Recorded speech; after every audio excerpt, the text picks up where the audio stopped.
We are on week 2. This week we're going to be doing infants. We're going to do toddlers and preschoolers. Now, I've revised this course just a little bit because of a student's remark, and I took it to heart. What she said is I give a PowerPoint. She loves it, loves the way I discuss things, but it goes on and on and on. Could I break it up? So what I have done is I have broke up the chapters infants and I separated them from toddlers and preschoolers, which means I'm going to be teaching the infant section. Then after we're done with that, you're going to get a cahoots. Let's talk about those key concepts in the infants you need to know, because infants, we know the first year of life, so much goes on. Then I'm going to teach about toddlers, preschoolers, and then I'm going to do another cahoots. I'm going to try throughout this term to break it up that way so you're not just always get, as they say, death by PowerPoint and you start falling to sleep by the end of it. I mean, I hope that you don't do that with me, but I realize some days you're sitting there just listening and you will doze off. It's just part of life. So that's what I'm trying to do to help you, which means that these cahoots, there's a lot of fresh new ones in there. I've taken questions off I don't really like, or, I've asked in a different manner. So it's actually good for all of you. So this week, again, all you have to do is your discussion question. The first section was already due. I've sent out a message. If you forgot, please just get them in by Sunday at midnight.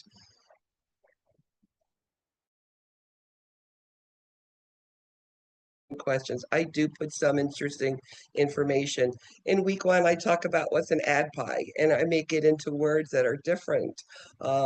It's just basically critical thinking skills. You see somebody, what do I see? What do I have to do? And then I will, after I do it, well, did it work?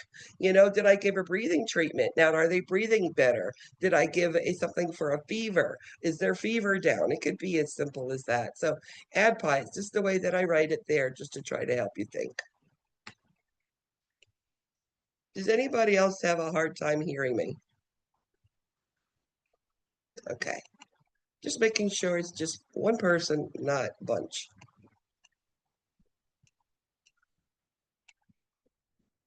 So this week is chapters 31, 32, and 33. And we start out with infants. Infants, I think, are amazing. Let's tell you why. Babies are born, and I always use the weight of 7 pounds because that's a global normal weight. Babies born at 7 pounds at birth. By 1 year old, 12 months later, they've tripled their birth weight. They also have gained an inch a month for 6 months. So 6 inches they grow. Can you imagine how much nutrition this child needs in order to keep up with this growth? Not only physically, but cognitively to try to get where they need to get, right? Never again in any portion of our life do we grow this much. So this is the one that we look at. Now, what if we are not gaining weight? What would we see? Well, not only are we going to see the scale and how tall they are, it's not where they should be, but also they're not going to be doing that central nervous system means they're not going to be understanding how to suck, swallow, breathe. They're not going to be able to lift their head up, roll over. They just don't have the cognition because there's no gasoline in the tank to feed them. If they don't have the food, the nutrition, they're just not going to be where they should be. So usually it's the first thing we look at when we're looking at poor cognition or delays. We're going to look at dietary. What are they eating? Nutrition. Now, as a baby gets older, we start out at that initial heart rate of 140 to 160, normal. That's in your first month of life. And up to 1 year, it's still 100, 120. Your heart rate is pretty high as compared to an adult. But as we get older, what happens? Heart rate, respiratory rate start to come down, which means your heart and your lungs are beating and breathing more effectively. So you don't have to have that 140 to 160 heart rate. It can work on 100 or 120 beats, okay? That's all that means. So become more effective. Blood pressures they get up, they elevate. So we start at 60 over 40 is the 120 over 80 that we use for adults. So again, it goes up as we get older.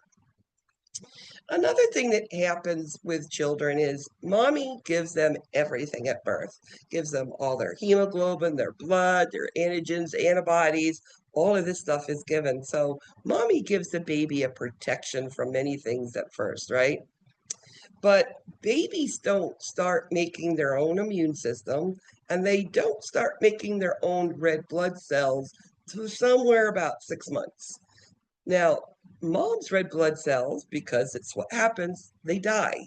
Normal, length of um, as long as they are old, they're have only a certain amount of time. So these cells are starting to die off. My cells, that baby cells, are not starting to be made yet. So what are you going to see? Low hemoglobins, low hematocrits. And it's not uncommon to see a 6-month-old infant with a hemoglobin of 9 and 27 hematocrit. Not uncommon. Now, when is it a problem? If it's symptomatic. If they are hemoglobins of 9 and they're tiring out too easy and can't eat, they're not getting the oxygen and iron they need for the energy, that would be that child that we look at to maybe transfuse or given something to help that hemoglobin become higher quicker. Okay, that's what we look at there. Another thing with infants is they're born with those two soft spots, the one on the top of their head, anterior fontanelle, and the one on the back is called the posterior fontanelle. Now, the posterior one closes really quick. Between 6 to 8 weeks, it is gone, and it's usually small, and it's really sometimes even hard to find at birth, but it's there, and it closes. The anterior one, the one on top, that big soft spot that we always say, oh, be careful of the soft spot, you're going to hurt the baby. That usually doesn't close till about 12 to 18 months. And they say average is about 14. Now, why do we need to know that? Well, what if it closes too quick? The brain can't grow the way it should, right? Well, what if it doesn't close? What's preventing it? Is it hydrocephalus, brain tumor? What's going on in that brain? So why do we need to know these key numbers? When are we expecting them to be low hemoglobin so that we can predict what's happening? When do we know that those fontanelles are going to be closing? So we know, is it closed too early? Or if it's not closing at all, and why? Another thing goes on at birth is babies are born with two eyes that work independently, as in it's called binocularity. So this eye can see and this eye can see, and they don't work together. That causes problem with depth perception. If you only have one eye looking at something, you can't judge exactly how far away it is. With two eyes, you can do it better. If you want, cover an eye and try to point to it, then take another eye, and you're not going to be able to. Depth perception's not there. You need both eyes working together. That doesn't happen till later on, till the end of infancy. As I said, that immune system, you're giving moms at first. And we know breastfed babies are getting immune antigens all the time with all the breast milk they're getting from mommy. We know at 9 months is when the baby develops their own immunity. So up to that point, it's mommies and immunizations that we're given that are going to protect that child. Thermoregulation. Babies are born out of a wet environment and brought into a cold world, right? They do not know how to keep their heat in, that thermoregulation. So our job as nurses is to protect those children and not let them get cold. So what are we going to do? We're going to dry them off, put a hat on their heads because they'll use a lot from their heads, and put them under heat, like an open radiant warmer, like the one that's shown in this picture here.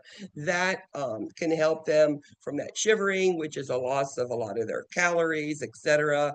And we know as the baby gets a little older, all of that extra water that's in the tissue is gone, and they can hold their body temperatures better. We're going to go into some fine motor skills, and we're going to go into gross motor skills. And I want you to be aware and to be paying attention to the word Fine motor skills are about fingers, moving with your hands. Gross motor skills talk about movement. Get up and go, go, go, like Paw Patrol, as my grandson would say. So, gross motor is movement, muscles. Fine motor is only about fingers and hands, what they do. So, prehension is just another word for a child or an infant who grasps a rattle. Okay. Now, initially, it's a reflex. You know, you mommies, I see them sitting at the warmers on these infants, and they put their hand up next to the baby, and the baby grabs their finger, and mommy gets so excited. Oh my goodness, my baby just gave me a hug. They grabbed my hand. Don't tell them it was a reflex. Let them think that the baby did grasp them and is giving them love, because it is just a reflex at that point.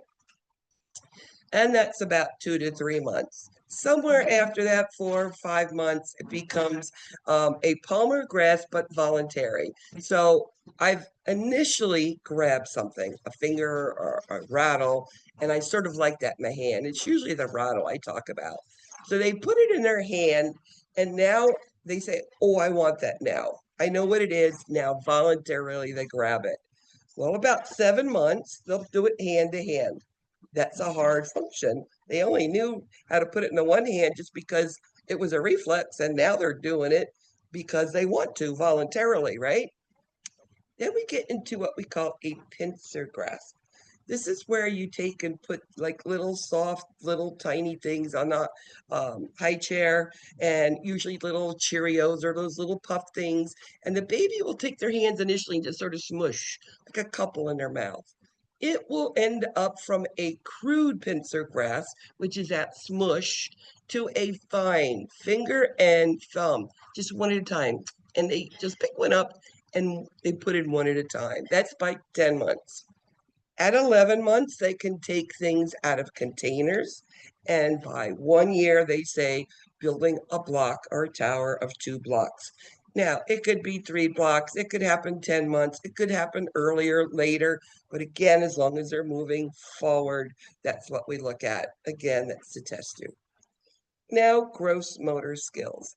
This is what we call get up and go, go, go. This is muscles movement. So running, jumping, skipping, hopping, riding a bike. These are all movement. So where does movement start with an infant? When babies are born, we call them bobbleheads, don't we? They have absolute no neck and head control. So head control is the first thing they get, and that's about 2 to 3 months. If you see the picture to the right, you see somebody holding that infant and their head is lagging. It's called a head lag, lagging to the back. They can't take their head and bring it up with the hands like the second and the third picture going down. That's a head lag. Usually that will stop somewhere about 4 months, where they'll come up with the hands like that. Somewhere between 4 to 6 months, because you'll see different things. But if we know abdomen to back, is usually the first movement that they move from back, abdomen to back. And then when they're on their back, they go to their belly. That's harder than the other way around. So by 6 months, they should be turning completely over. Now, that brings into mind a safety problem. My infant is now rolling over. The baby is 6 months old. What safety precautions do I need to take? This one needs to be strapped into the changing table. Shouldn't be left on flat surfaces alone. Couches, beds, coffee tables. I've seen infants fall out of many different things. Beds and changing tables were the big ones. Again, falling down on the floor, hitting their heads. They come in the hospital and they're upset. Fortunately, because babies are so soft, actually, they don't get those cracks and breaks like you would expect. They usually get a nice big ecchymotic bruising area. One of the biggest tested things is sitting unsupported at 8 months. That's asked in so many questions in so many different ways, so I always have it here for you to remember. And then the other one of big movement is going from their back and being able to sit up. And that's about 10 months. We know by 12 months is attempting to take steps or walking. Now, locomotion is always head to tail growth of development. That means cephalic, head. I can work with my head. I can control my head now. And then it goes caudal down to the feet. And by the end of infancy, first year of life, they should be able to walk or be attempting. After they're rolling over, the next thing comes up is crawling, and that is about 6 to 7 months. Many times they start crawling backwards before they going forward. And it's just movement. It's okay. Again, it's just getting those muscles and strengthening those muscles. Creeping is when they walk on the side of a coffee table or they walk on the side of a couch and they're holding on, but they can pull themselves up and now they're creeping around. Walking with assistance, holding their hands or holding on to something, 11 months, and then walking alone or attempting it 1 year. Now, nutrition the first 6 months of life should be strictly breastfeeding or iron fortified formula. We know it's iron fortified formula because we know mommy's iron supply is going to go away. So we're trying to catch up before we need to catch up, right? We're giving them that advantage by giving that iron before they absolutely need it. If they're breastfed, they also need to get vitamin D. Again, it has to do with muscles and tendons and ligaments, etc. Now, one of the things with breastfed babies is mommy's concerns about, does my baby get enough, to drink? Because usually in the hospital, these are many of these questions come from children, infants that were in the hospital, and they are, breastfeeding. They send them home and now all of a sudden they're not measuring like we used to measure in the hospital, right? So as long as they have 6 to 8 wet diapers a day, we know that they are having enough nutrition. Also, else do you know if they have nutrition? Well, they're gaining weight the way they should, and also cognitively, they're where they should be. They are doing that, reflex grasp. They're starting to work with their heads on head control. Now, we don't feed babies for the first 6 months because their digestive system is very immature. And what food you put in, a lot of it doesn't get digested and comes out in the stool. So they say, why feed them and put them doing all the energy of eating? Sucking, swallowing, and breathing is a lot of energy for an infant. So if we're feeding them extra foods and it's not being used, it's an use of calories that's wasted because they're just burning calories. So we don't usually feed any foods before 6 months. And the only one you'll hear me talk about feeding is a little bit of rice cereal in formula or breast milk when the baby has bad reflux at birth. And that just thickens the formula and keeps it down so it won't vomit. Even though there's a little bit of rice cereal in the stool, they're taking more milk down. So that's how they look at that. So the second 6 months, we start introducing food. And the first one they usually introduce is cereal. And the reason is because it is hypoallergenic. It's less allergenic, less allergies, less problems with tolerance on any child. Now, after that, we are going to add one food at a time every 4 to 7 days. And then we are going to be looking for any sort of allergies as we give them. Yes, infants, the first time they have a food or after 4 days, they can all of a sudden develop allergies and they can be anaphylactic. So it's something that we need to take extremely serious. Now, food sensitivities could be many things. Now, you will have children that will have eczema, and they can have all of the skin, the whole body looking like that, and I've seen it. And it's because there's some sort of allergy and they hadn't figured it out yet. It could be a simple rash we see, as simple as that. It could be a little bit of spit up, diarrhea, abdominal pain, sometimes diaper rash could be what you get from food allergies. So if a parent asks you, what would I look for? something that's not what they've already had. If they haven't been vomiting, it could be an allergy or diarrhea or cramping or extra gas or a little rash or a big rash. This could be all looked at as a food allergy. Babies sleep a lot, usually by 3 to 4 months. Hopefully, they sleep 9 to 11 hours at night, so everybody sleeps better. We know breastfed babies are going to wake more often. It tends that they even consider breast milk clear liquids. So the more of it that you do actually do need. They do say walkers and swings and playpens are not necessary, but every mother wants to have that walker and that swing because they're cute. And the swings, actually, I love them. They sort of move their food, and it gives them that comfort. And they fall asleep and take a nap with you. And so they're not necessarily, but us as parents, we do like them. Dental health. First age that you could get a tooth is, they say, 6 months. So if your baby is 12 months old, you minus the 6 months, that baby can have up to 6 teeth. How do we take care of these teeth as we start to see them? Now, it doesn't mean at 6 months your baby's getting a tooth. My children never got teeth till 15 months and they got 8, which is perfectly normal. Okay. So when they start breaking their teeth, you should toothbrush only, no toothpaste. You start fluoride at 6 months. Prevention techniques is no bottle propping and no juice, no milk in the bed with the child. That's carbohydrates, which will rot the teeth, okay?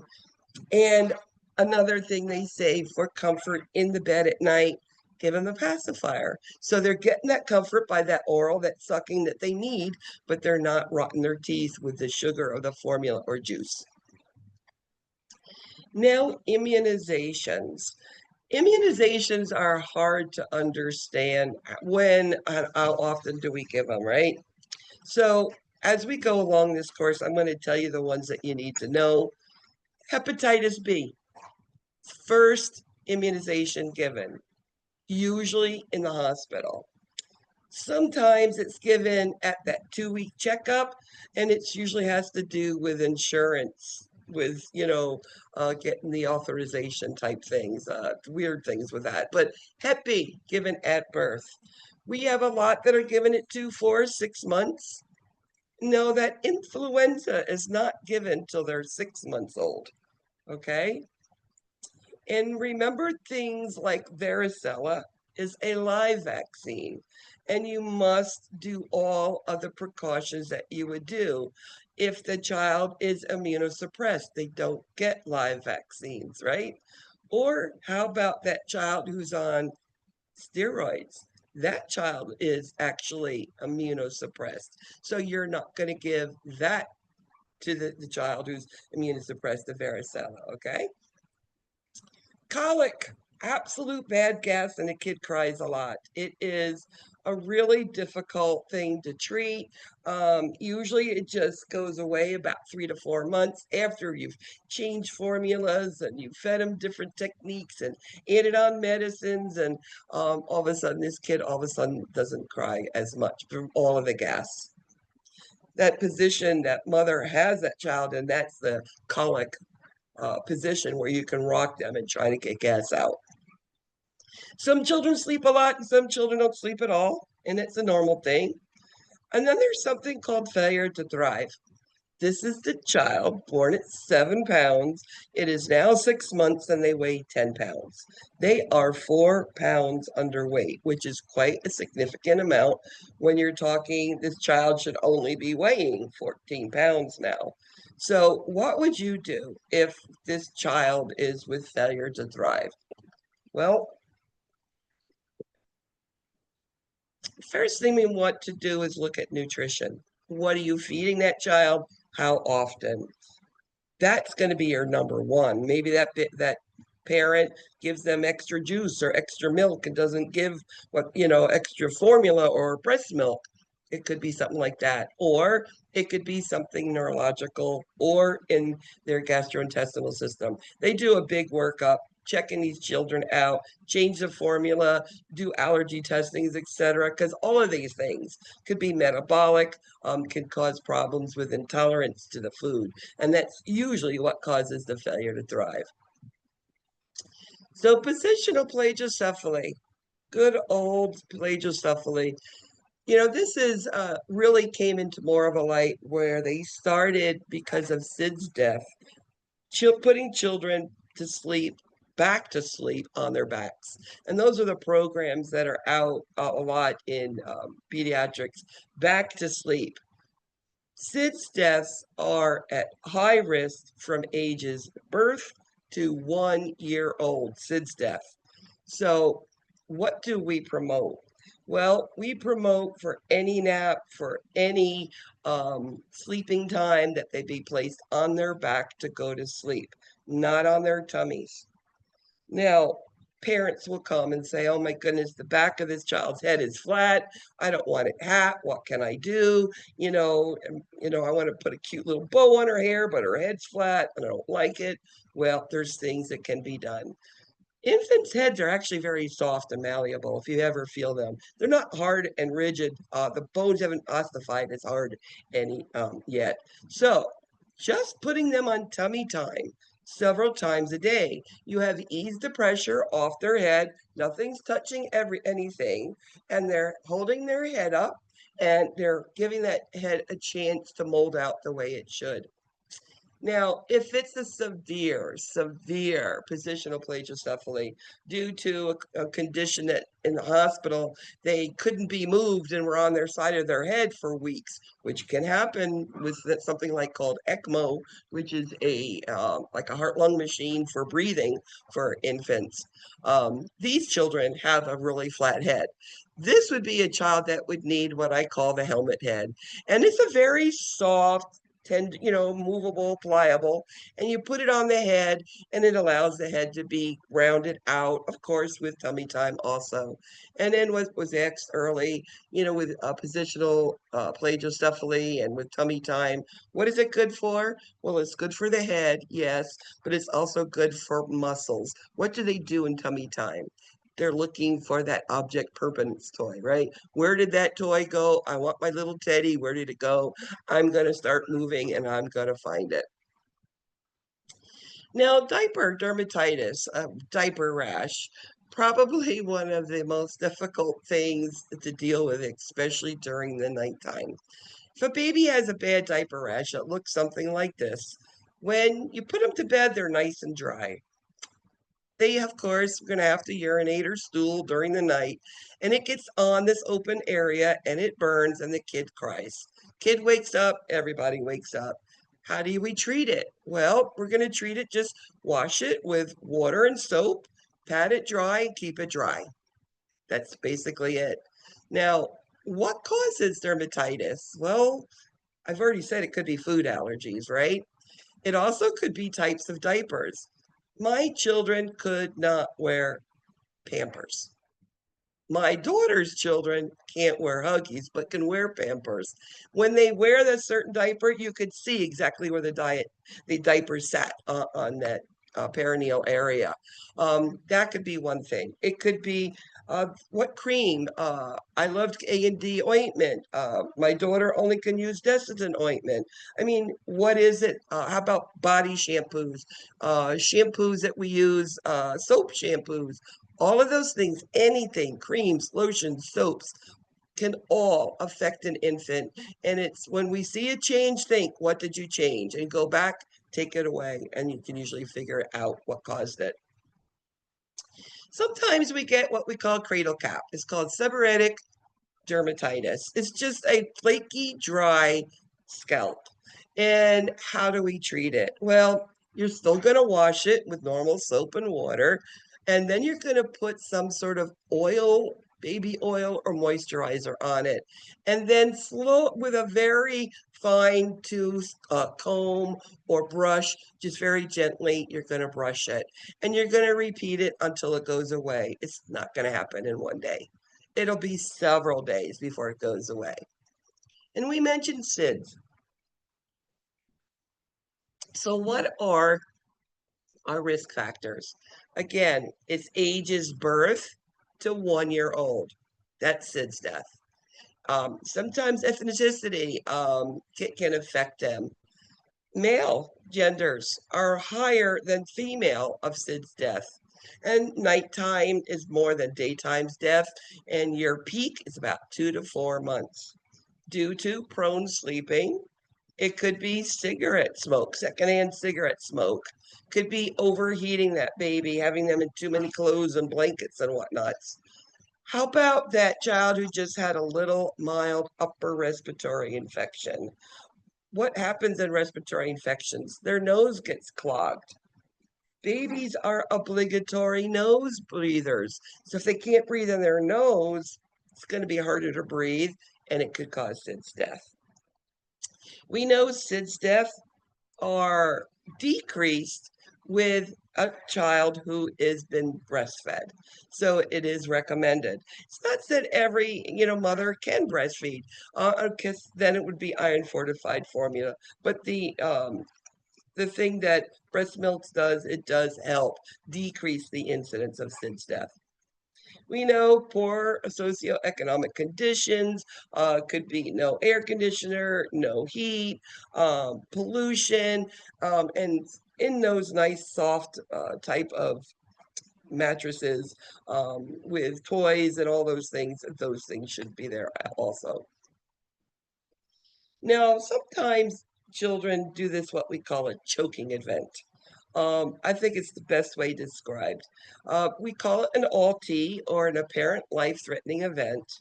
This is when a child, and this is described by a parent, holds their breath and turns blue. And you tried to blow in their face, you tried to shake them, and they wouldn't stop holding their breath. So prolonged breath holding.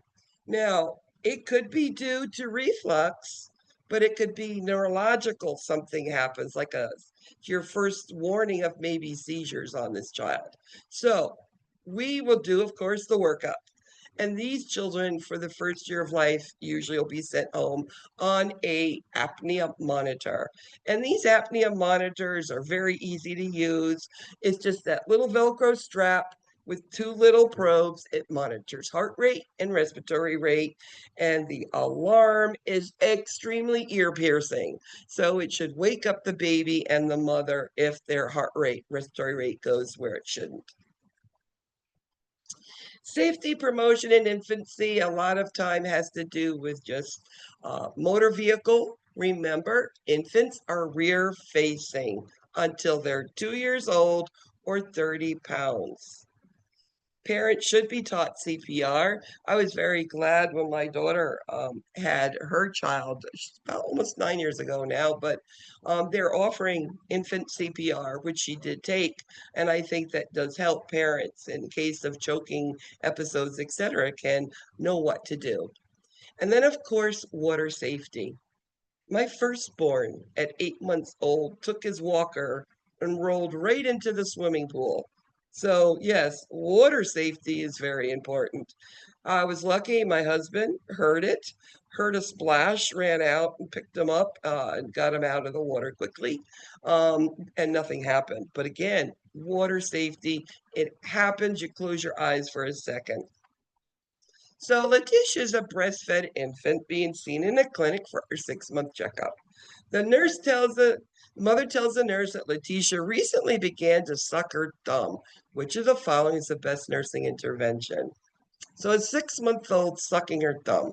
What do you think? It's normal. It is absolutely normal. Because remember, how do infants and children, young children, how do they take care of their stress? How do they comfort themselves? Everything in their mouth. So if they put their thumb in there, they just found it, and it's something that's going to help keep them calm. So some of the theorists, now you need to know the names of them. And I'm going to try to help you understand what these things mean, okay? So Erickson, the biggest, Erickson Piaget, the biggest of all the theorists that you'll see tested. So what does Erickson say? Well, Erickson talks about the people that this infant comes in contact with. So why does an infant need people? Well, when I cry, I want to eat, I want to be changed, I want to be held. So the communication with that person is, hey, yo, come get me, I'm hungry. And then when that adult, that person comes and makes their needs met, they feed them, change them, they're a happy, healthy, satisfied infant. That is trust. And that's what Erickson says. In infants whose needs are always met continuously, this child's going to be happy and healthy because they trust their environment. They trust that person's going to come and make sure my needs are met. Now, there is mistrust. Mistrust is when nobody answers them. My needs have not been met. I've not been fed. I am still dirty. Who's coming to get me? That is mistrust. When would that happen? A lot of times it happens with, uh, when you're in environments of drug abuse or alcohol abuse or sometimes homelessness.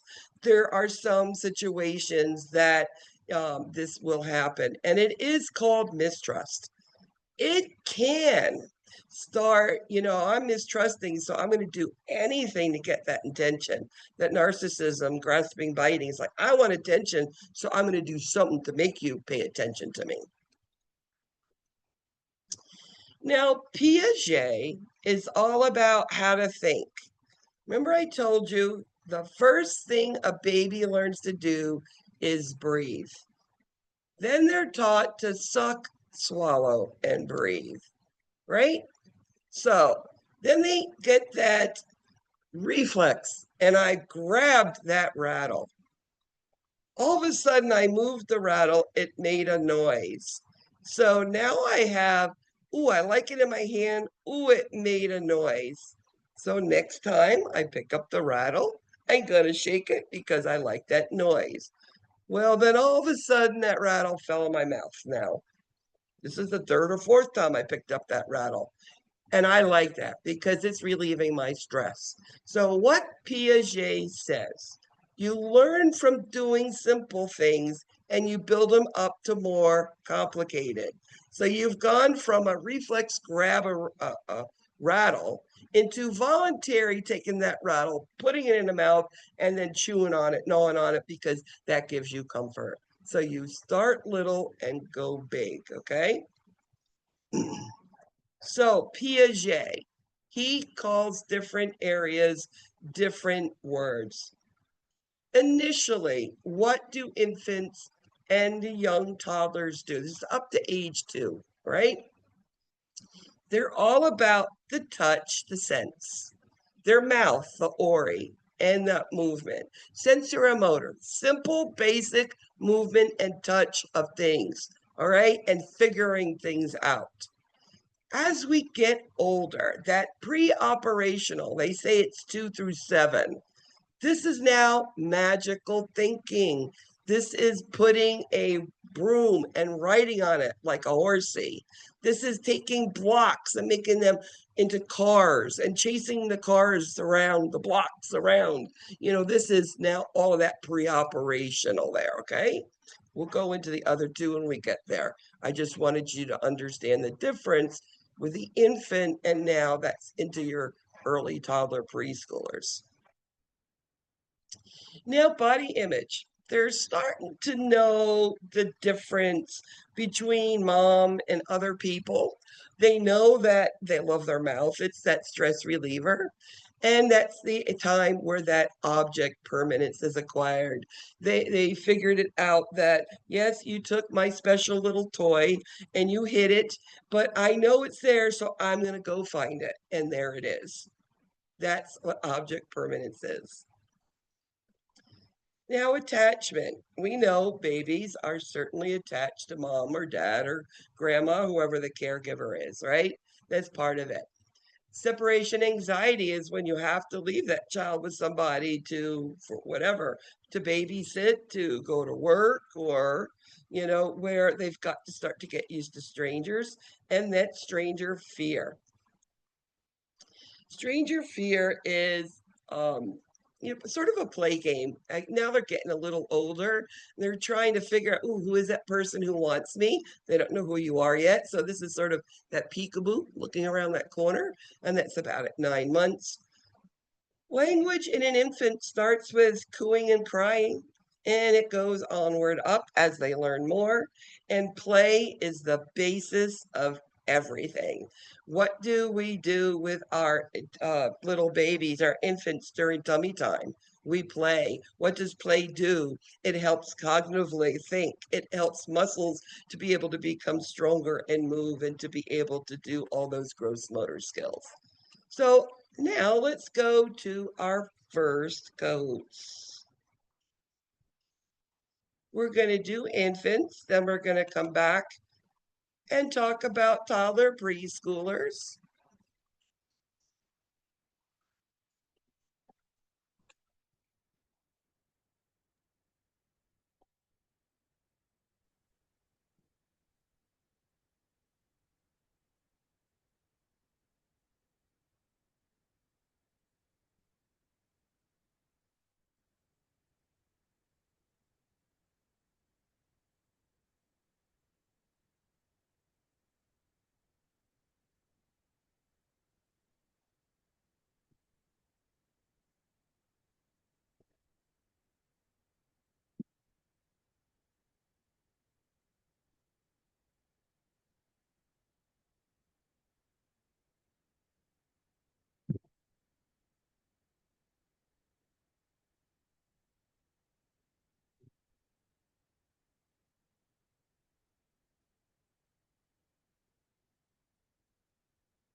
Okay, are you ready? So infants, remember, it's ages birth to 12 months. And let's look at all the fine gross motor skills and all the things and changes that they go through.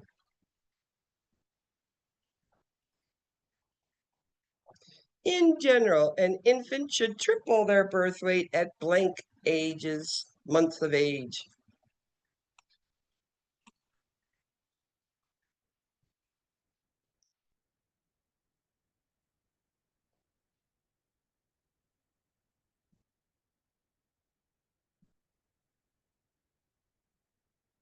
Professor Bogart, when I get in there, how do I select the answer? It's not letting me do that again, and I'm in. You have to do it on your phone and you look on your computer. Your phone has to have it on there. You need two Yeah, devices. yeah, I have You it have, on my phone. okay, you should be able to click your phone, the answers that you see on the screen, the red, the yellow, the blue, the green. No, it's not letting If me. you can't, just sit back, just listen to it and, you know, score yourself, okay? Okay. Can I say the color? You can, sure. Okay. An infant should weigh what at 6 months? Double. Put it in the chat box for me, Simone. Okay, gotcha. Thanks, darling. No problem.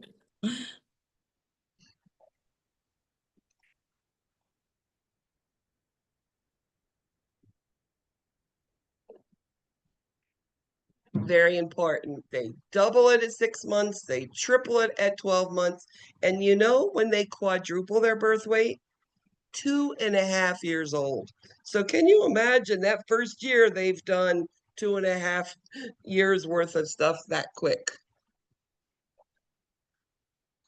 Multi. Infant nutrition includes. Now, these are some of those little differences. I don't put all of them in a PowerPoint. I don't put them all in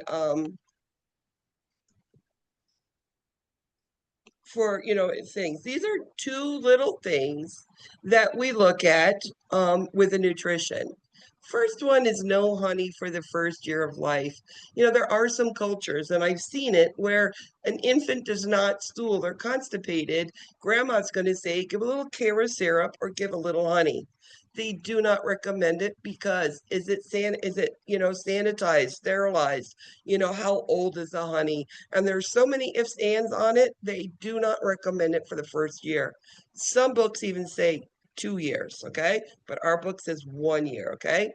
The other thing is they don't want you just putting this child on just regular milk the first year of life. But at age 1, you should start whole milk, not skim milk or partial low fat, none of that. Whole milk, because they need the calories up till about 3 years old, even if they're overweight, because that fat is part of the nutrition they need for their brain. Multi. Infant nutrition for the first 6 months.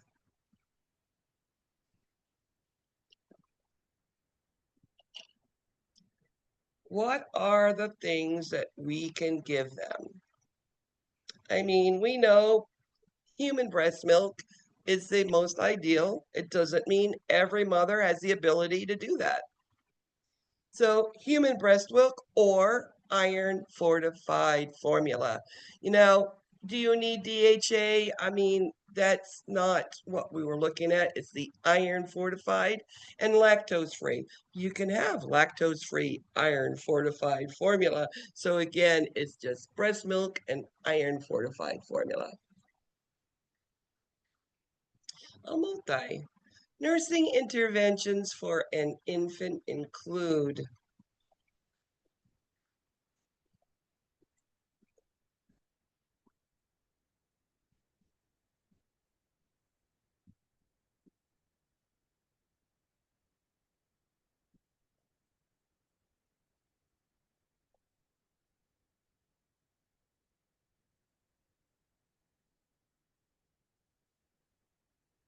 So you need to add the vitamin D. You need that for good muscle health.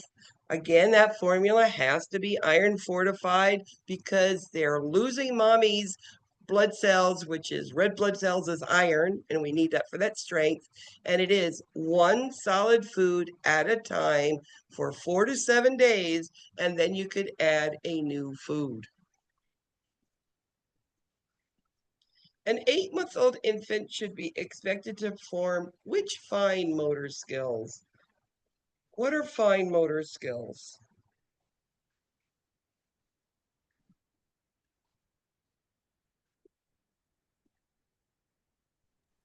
Actions that they do like with their hands. Yes, it is. Fine motor, remember, when you read a question, it's F fine for fingers. So walking is not going to be a fine motor scale like yellow, right? That is gross motor because they're walking.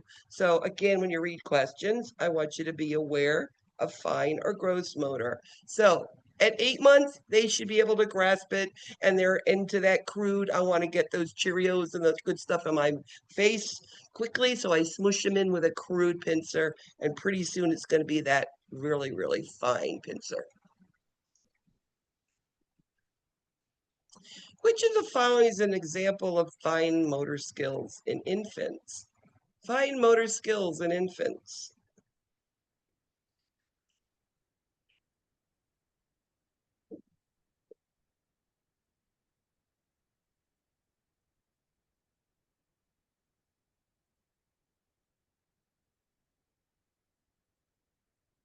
So we're talking fine motor skills. We're talking about fingers. Crawling, rolling, and jumping is all gross motor skills. There's a reason why I put this question here. I want you to think about what is it asking for.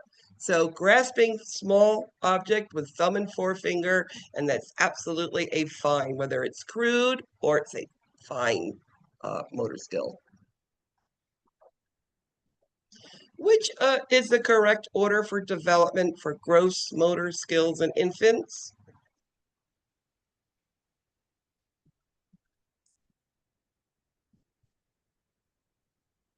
So what do we do first? Hold our head up. Hold your head up. That's the first thing that children do. So when you're looking for gross motor, we know that the beginning of, the first year of life is holding their head up.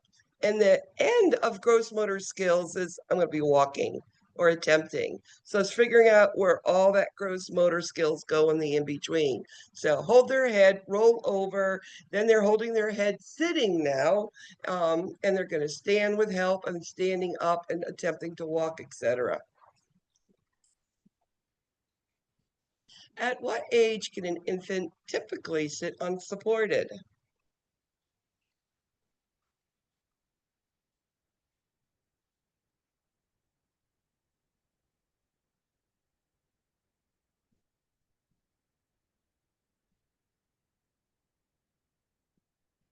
So that's about 8 months of age.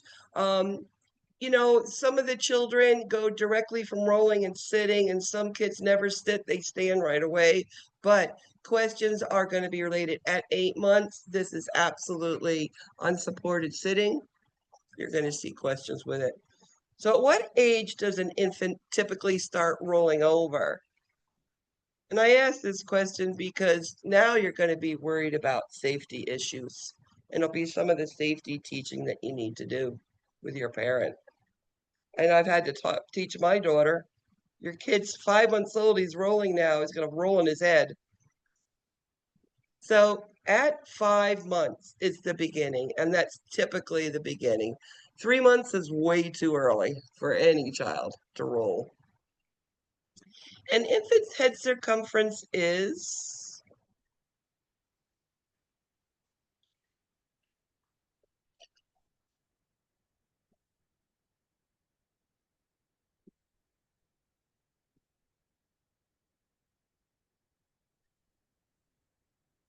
so at birth, a baby's head is big and their chest is smaller.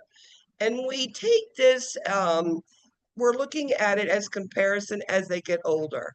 The head should become equal to the chest about 12 months old, or the chest should be bigger by after they're getting to be 1 year, 15, 18 months old.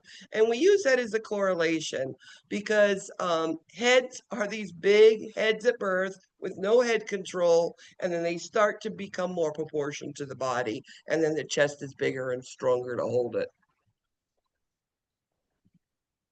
How do you apply nystatin to an infant with thrush? Remember, as you're taking care of children, they're not little adults, and there's different techniques and things we do. An infant does not know how to swish and swallow. They're not going to do it. You pour it on there, does it get to where it needs? I don't know. So the cotton swab, you put it in and just really coat it up good, then you know the area got the medicine it needed to get. Blank is contraindicated for treating fever in children.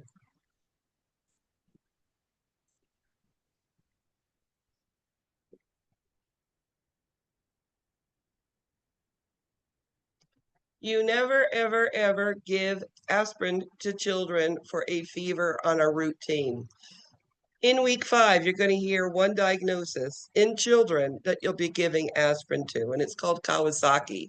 And the reason we give it is for blood clots to thin the blood. Okay, so we use it like as an anticoagulant. But aspirin, we do not give. If we give aspirin to a child who's had a recent, let's say, flu, viral illness, they have a higher incidence of Ray's syndrome, which is extremely dangerous. So we do not give aspirin. What is the primary goal in treating fever? Do you have to treat a fever?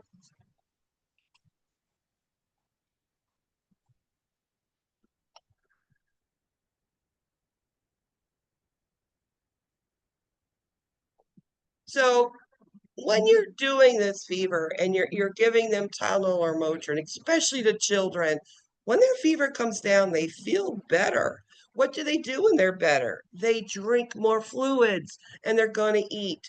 And we know with fevers, we need to increase their fluid intake because of dehydration in children. So get the fever down, they're going to drink fluids, which is what you want. So, and it does, it makes them feel better. Infants, Erickson's stage of development. What does Erickson say? Remember, he talks about people. How does the infant respond to the people around him?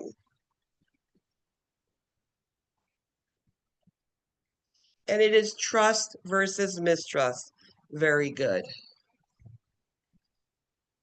Which pain scale is used to assess an infant? You need to know your pain scales. You need to know Wong's faces. You need to know FLAC. You need to know numeric. FLAC is any child less than 3 years old or nonverbal. Adult floor children, FLAC scale. Faces, Wong's faces becomes at 3 years old, and you can use that all the way up to an adult if you want. They say numeric, 8 years old is when you can start it on children, according to the book. A multi. When is the best time to assess an infant? You have an infant, you need to do an assessment. When are you going to do it?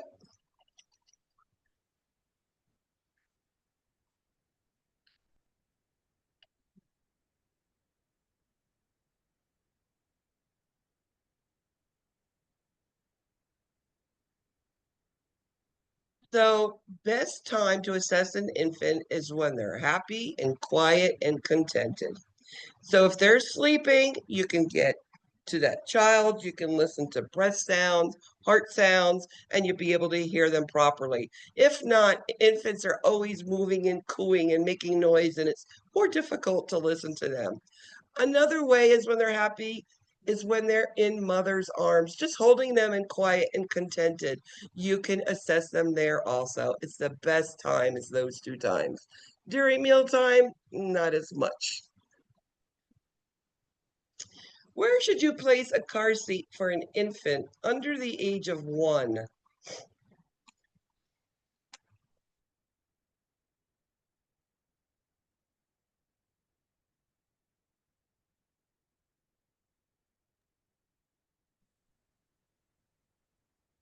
Car seats for infants shall be in the back seat, rear facing, up to the age of 2 or up to 30 pounds. Which of these does tummy time help with?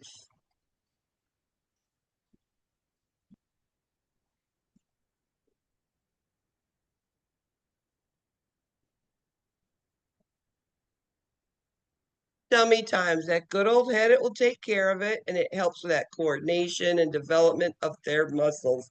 Does it help with reflux? No, not really. The other ones, absolutely. Which newborn can have an ABO compatibility? Remember, ABO compatibility is when mommy and baby's blood doesn't match and it sort of fights, and red blood cells are burst, and bilirubin goes into the blood system.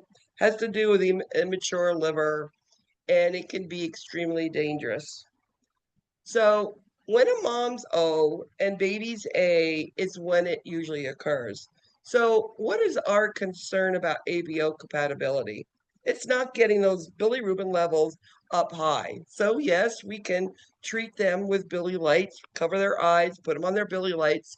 But what can you do with even without asking a doctor? If the diet order has been ordered on an infant and they are ABO mother and they can eat, you need to feed them as soon as they can. And the reason is you want to get that bilirubin out in their stool, that meconium stool. You want to get it out. You want to get stool moving. When the stool moves, it's getting rid of the bilirubin and those levels come down. So you feed them, they stool, and it will help. So it won't get so high, because bilirubin levels that get really high can cause seizures, and we don't want that. Which intervention may decrease the incidence of physiologic jaundice in a healthy term infant?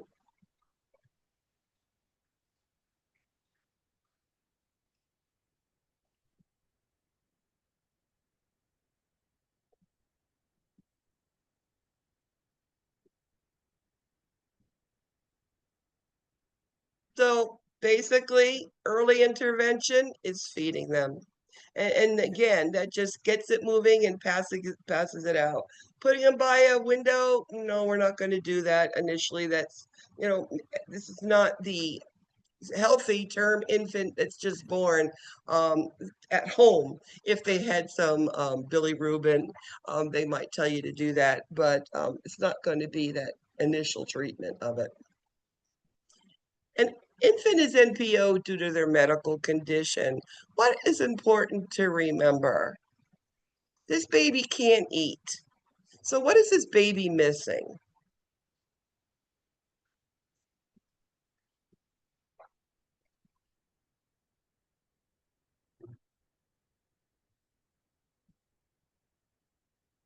So any infant, it is recommended to calm them down, release their stress, is to give them a non-nutritive sucking device, a pacifier. We know that we could put a little sugar, water, sucrose on it and give it to them, and it helps decrease pain. So just putting it in there, it gives them comfort. They don't burn calories, and it's absolutely appropriate to do that as soon as we can. Multi. The mother of a child suspecting of having mush housing syndrome. What should be in the care plan? Mush housing syndrome is when a caregiver keeps a child ill because they want them to need medical treatment. Whether they're keeping wounds dirty, injecting toilet water into their IVs, all sorts of crazy stuff has happened. Giving them food which had poison in it. There's many, many things. So if we're suspecting mush housing, and I've only seen one in my career, and they're very hard to point your finger and say they're mush housing. So our job, once we have a child as our patient, is we need to protect them. How do we protect a child when you suspect mush housing syndrome? Make sure when that parent is in the room or that person you suspect that's doing this mush housing, that somebody is in the room with them when they're there. They don't have to be there all the time, only when that person is there. Also, anything brought into the hospital needs to be looked and examined at, because the craziest things, soups they bring in had, poison and stuff in them. So again, we're here to protect the child. Multi. Frequent developmental assessments are important for which of the following reasons?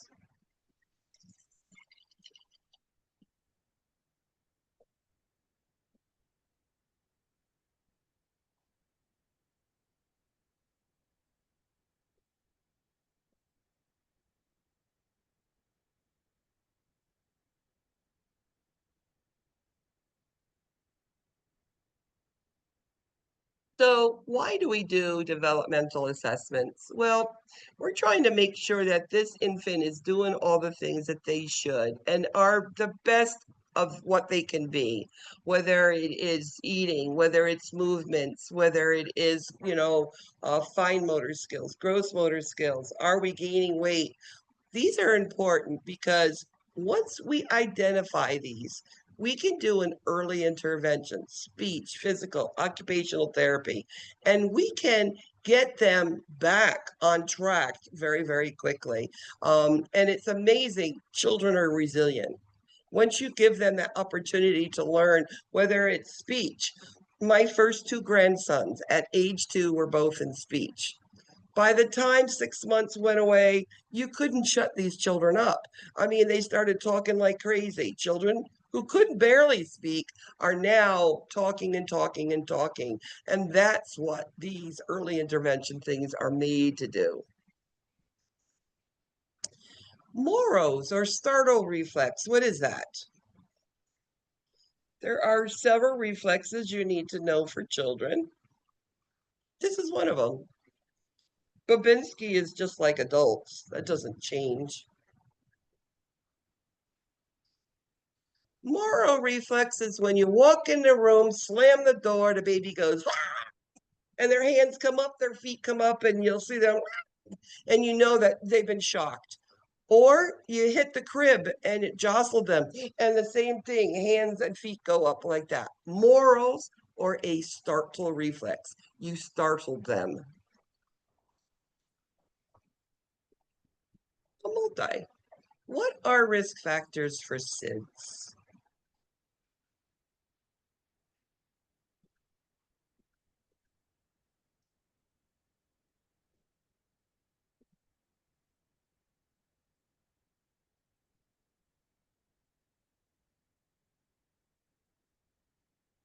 So, there's so many of them: gender, secondhand smoke, overheating, viral illness, and know that you decrease your chance for SIDS by breastfeeding. So that's why it's recommended. Last question. The rooting reflex, which one is that? Is your baby a rooty tooter? Root. How do you root? We use this a lot, especially when we're trying to teach breastfeeding or how to feed a baby more better. What you do is you stroke the cheek and then you teach the mother this, and then they try to go that way. If you stroke this cheek, they go the other way. So if you want them to breastfeed, there's the breast, rub it against the cheek, the baby will come along, latch on. Or you just stroke the cheek and there's the bottle. Again, it causes them to go that way, gives them that, oh, I got to be doing something. They start to root for it and look for their food. Coco, number 3, good job. Number 2, it's a D. Good job, D. Number 1, Babs. Good job, Bab. And Simi and Ellie. All right, what we're going to do now is we're going to do our toddlers and preschooler. Do you all need a 5-minute break to move, or do you want to keep going? You tell me. Keep going. All right, I'm seeing shaking heads. It's fine. I went and filled up my water bucket. I'm good. So let's go back to my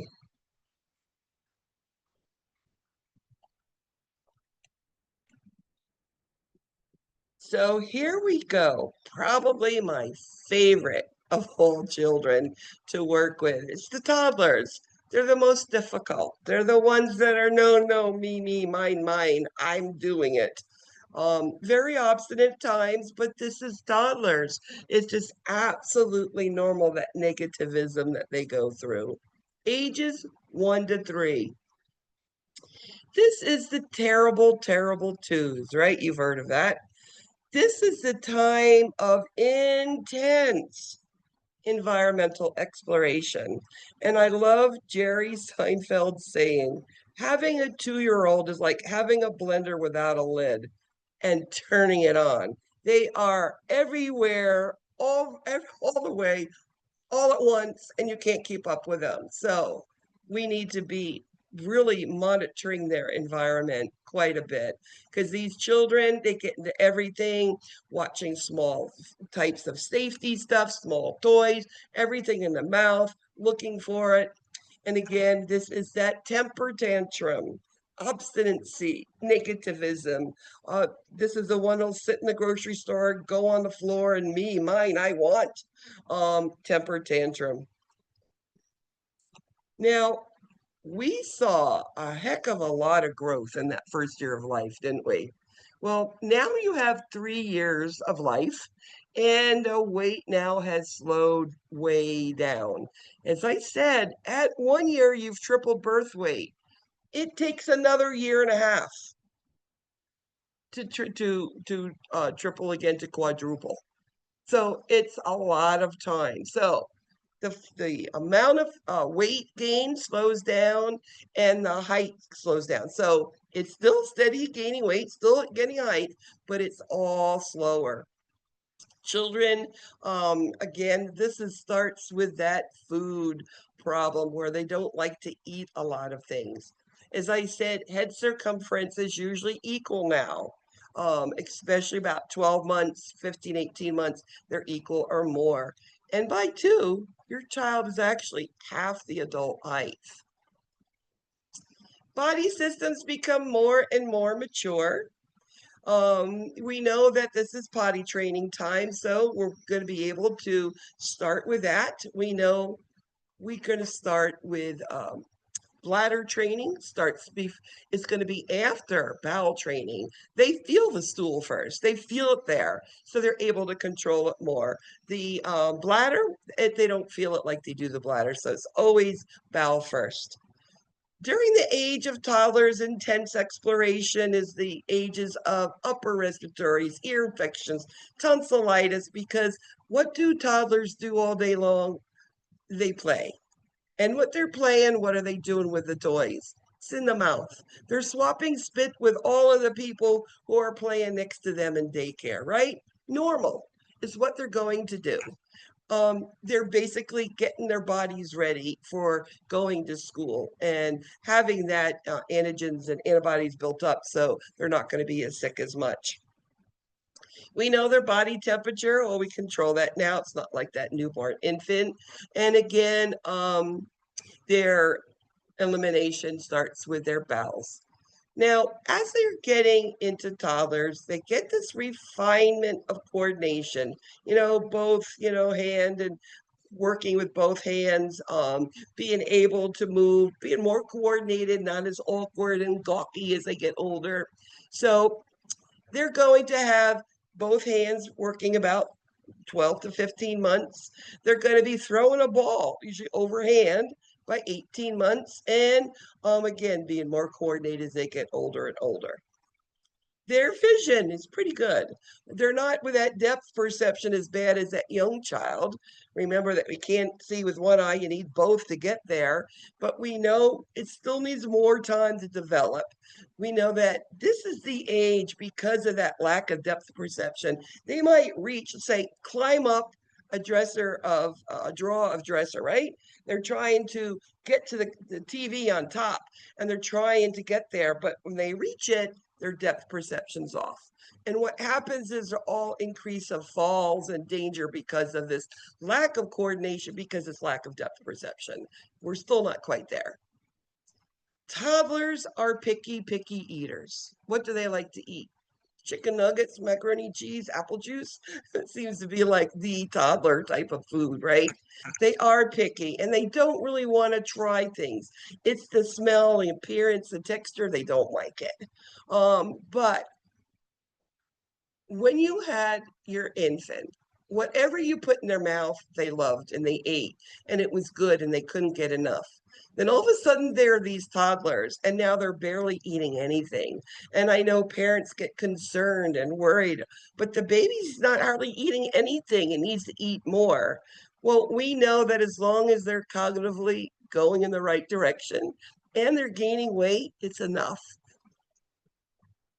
So let's talk about Erickson. Erickson is talking about the people around them.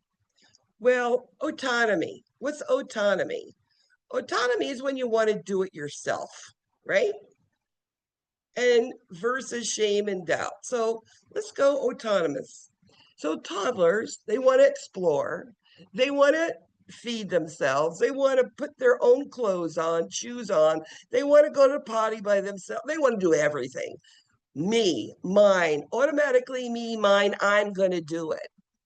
But there are people around, like a helicopter mom, worried that the child's going to fall down or hurt themselves, and they're behind them and not letting them try to do things because they don't want them to be hurt.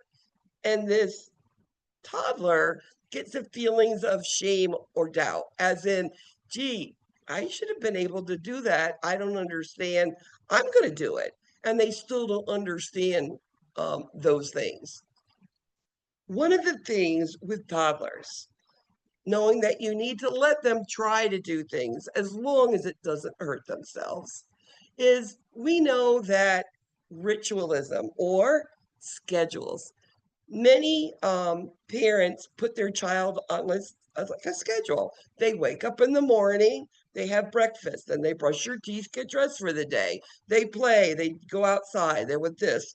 At nighttime, they take a bath after dinner and they get ready and go to bed. Well, not every schedule is like that. Maybe that bath time is in the morning, or maybe we make fun and we do it in the afternoon. Who knows? Toddlers don't like change. They want the same thing. So it's important to understand what routine is that child on. And then you see them here with id ego. This is Freud and the sense of, doing right and wrong, right? Well, toddlers don't. This is that, and we'll go into the theorist named Kohlberg. He doesn't go into toddlers and about their morality because they're all about themselves. They're in their id. They only want what they want when they want it. They are not understanding other people. They don't understand right and wrong yet. This is just toddlers. Toddlers are into the sensory motor stage, as I said, that birth to 2 years old. Again, this is where they are finding things, they are moving, that object permanence comes about. And then it goes further and goes more sophisticated, and it gets into using symbols for play, as in a block for a car, a broom for a horsey. But they have no understanding on how to work these things. They do it, but remember, it's what they want, how they want, and it doesn't make any rhyme or reason why they're doing it, but it feels good for them because they want to do it. Me do, I do. Another thing with sensory motor that children start to learn, again, remember, everything builds upon little and becomes big. They learned, of course, that rattle. They grasped it by, reflex, and now they're shaking it. They also had a sippy cup sitting on their high chair. And then all of a sudden, he hit it, and that sippy cup fell on the floor. And mommy came and picked it up. Guess what?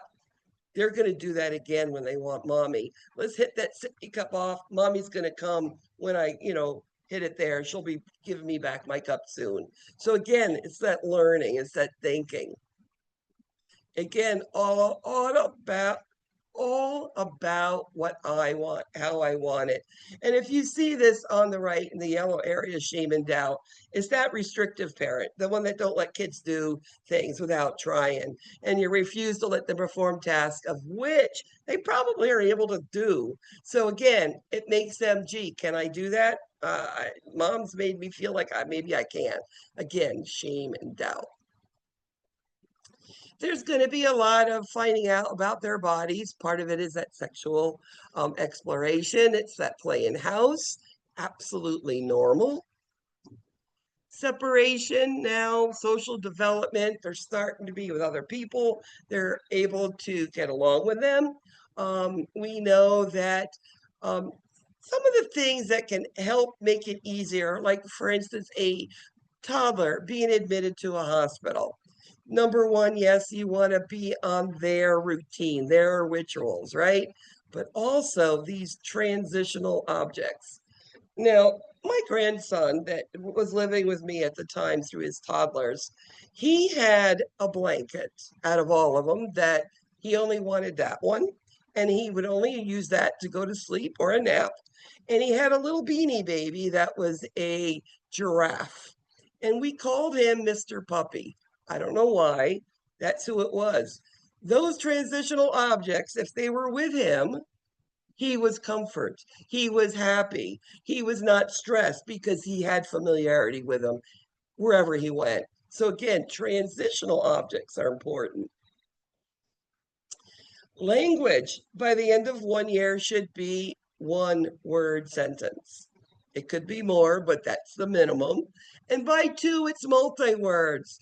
And again, they want to do everything themselves. They want to figure things out. They want to feed, play, dress, undress, right?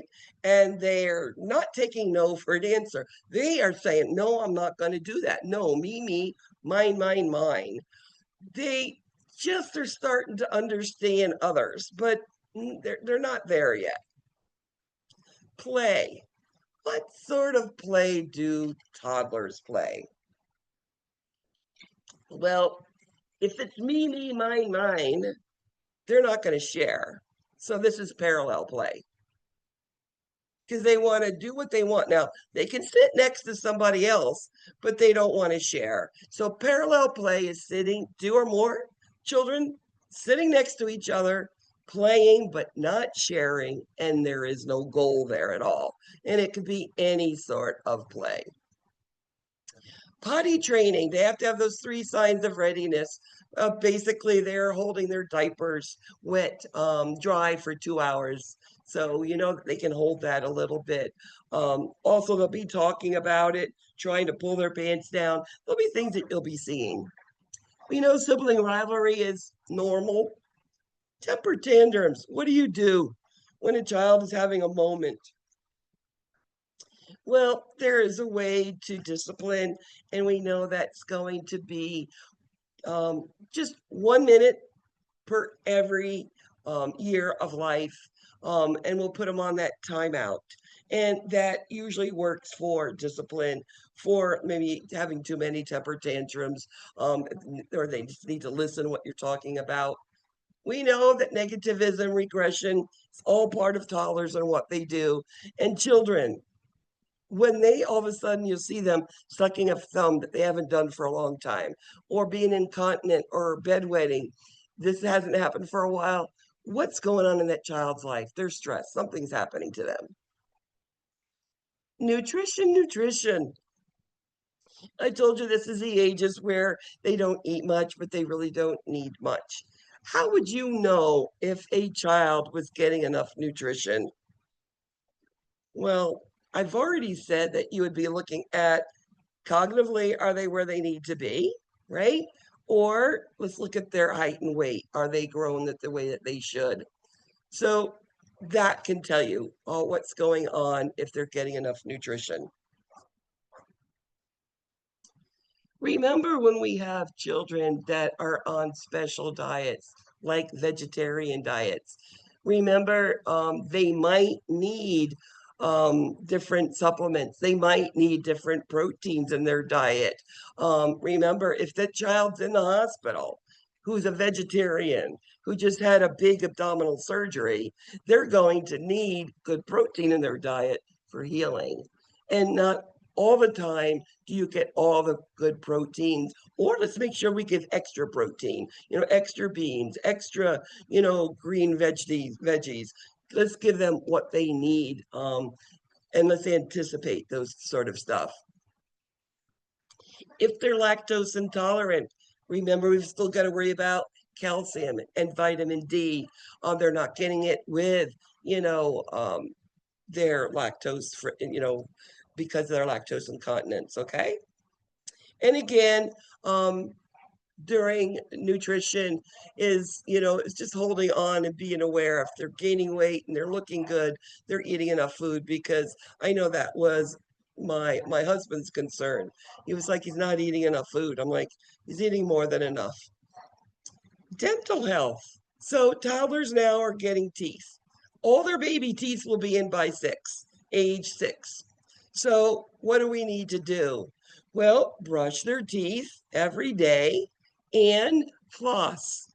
They say flossing, younger children under 6 can't have the dexterity to floss. So to help with it, or they will do it by themselves after the age of 6. And I already told you fluoride we added at age 6 months. Toddlers, again, put everything in their mouth, exploring the world, right? One of the concern is lead poisoning. And we talk lead poisoning, a lot of it is lead in the paint. And these are in older buildings where there is, still have that paint that's lead, even floor stuff has, lead in it, etc. Think about a toddler. They like to look out windows, right? They stand up next to the little ledge, the windowsill. And what do? They put their mouth around it and they chew, right? Because it's comfort for their mouth. Plus, they're probably teething a little bit. It's helping them out, but they're getting chips of paint in them. And the incidence of lead paint poisoning could happen. How do you treat lead poisoning? I mean, this is going to be nausea, vomiting, seizures. This could be some really serious things that can occur.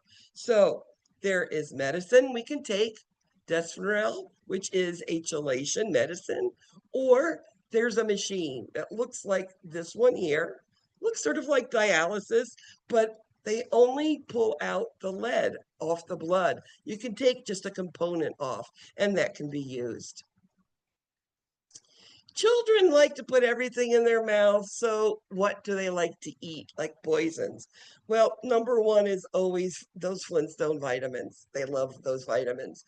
And of everything they want to eat, please, you can have the vitamins. When they come in that they've eaten too many aspirin, they found, or Tylenol, or, those children's ibuprofen and acetaminophen, both are chewable and they taste good. They like to eat them. That can be a big problem. Of course, those cleaners and all of those type of stuff, should be locked away as we could. Now, what would you do, or would you teach a parent of a toddler who's ingested something? What do you do first? Well, it's most likely the parent will grab the keys, the kid, and run and get in the car and go to the emergency room or the doctor's office. That's not what should be done first. First of all, call poison control. And the reason is sometimes poison control always has the most up-to-date treatment for any ingestion of anything. It's pretty amazing, the listing of stuff that they have. And they might say, the child, give him a glass of milk. Now, we never recommended vomiting, ever. Okay, we used to do Epicac way back when. Nope, we don't do that anymore. Call poison control. They'll tell you what to do.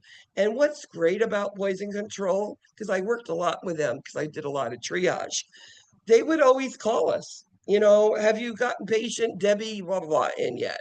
I'm like, yeah, she just went to the back. She looks okay. And we're doing da-da-da-da like you've set us to do.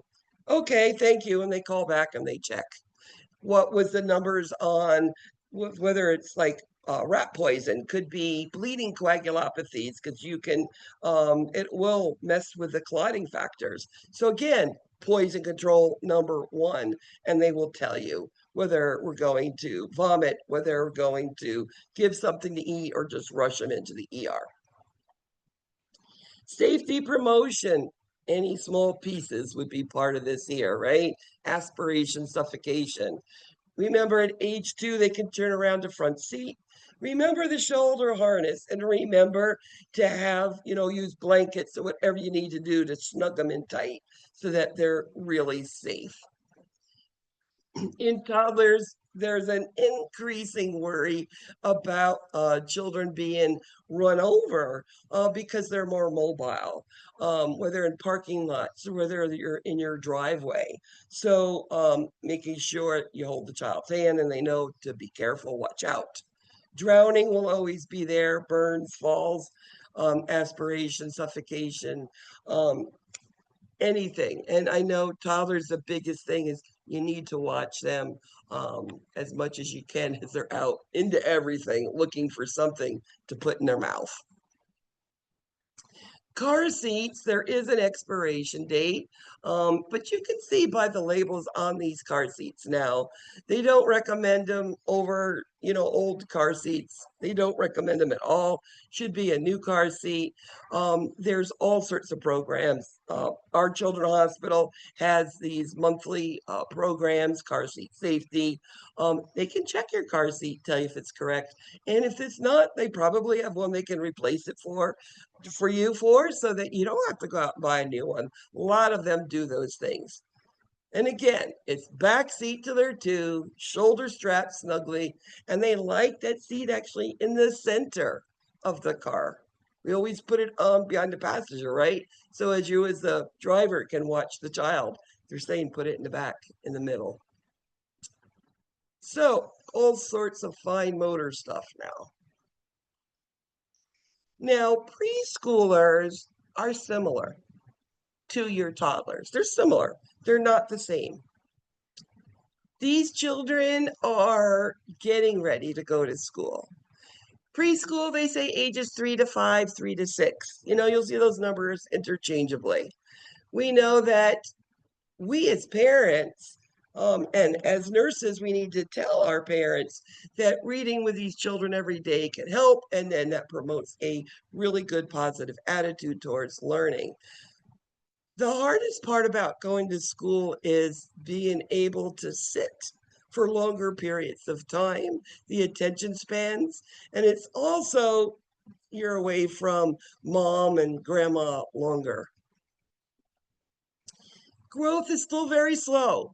It's not fast at all anymore, okay?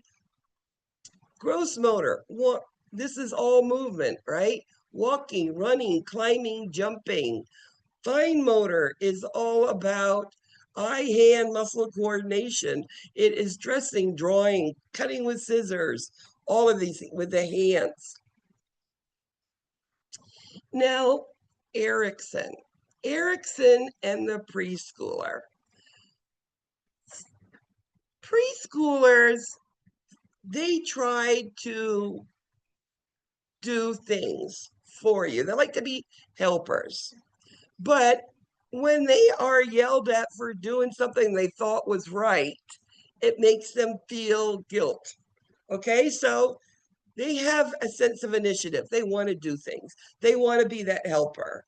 They are trying to do it, but there's always going to be someone that says, you didn't do that right, this was wrong, and it makes them feel less than, okay? Now, morality. Toddlers don't have a morality. It's all about themselves, about their id, right? When we get to preschoolers, they know morality now. They know their ego. They know right, wrong, and they know it by reward and punishment. I did that. So Piaget, we've talked about that ages 2 to 7.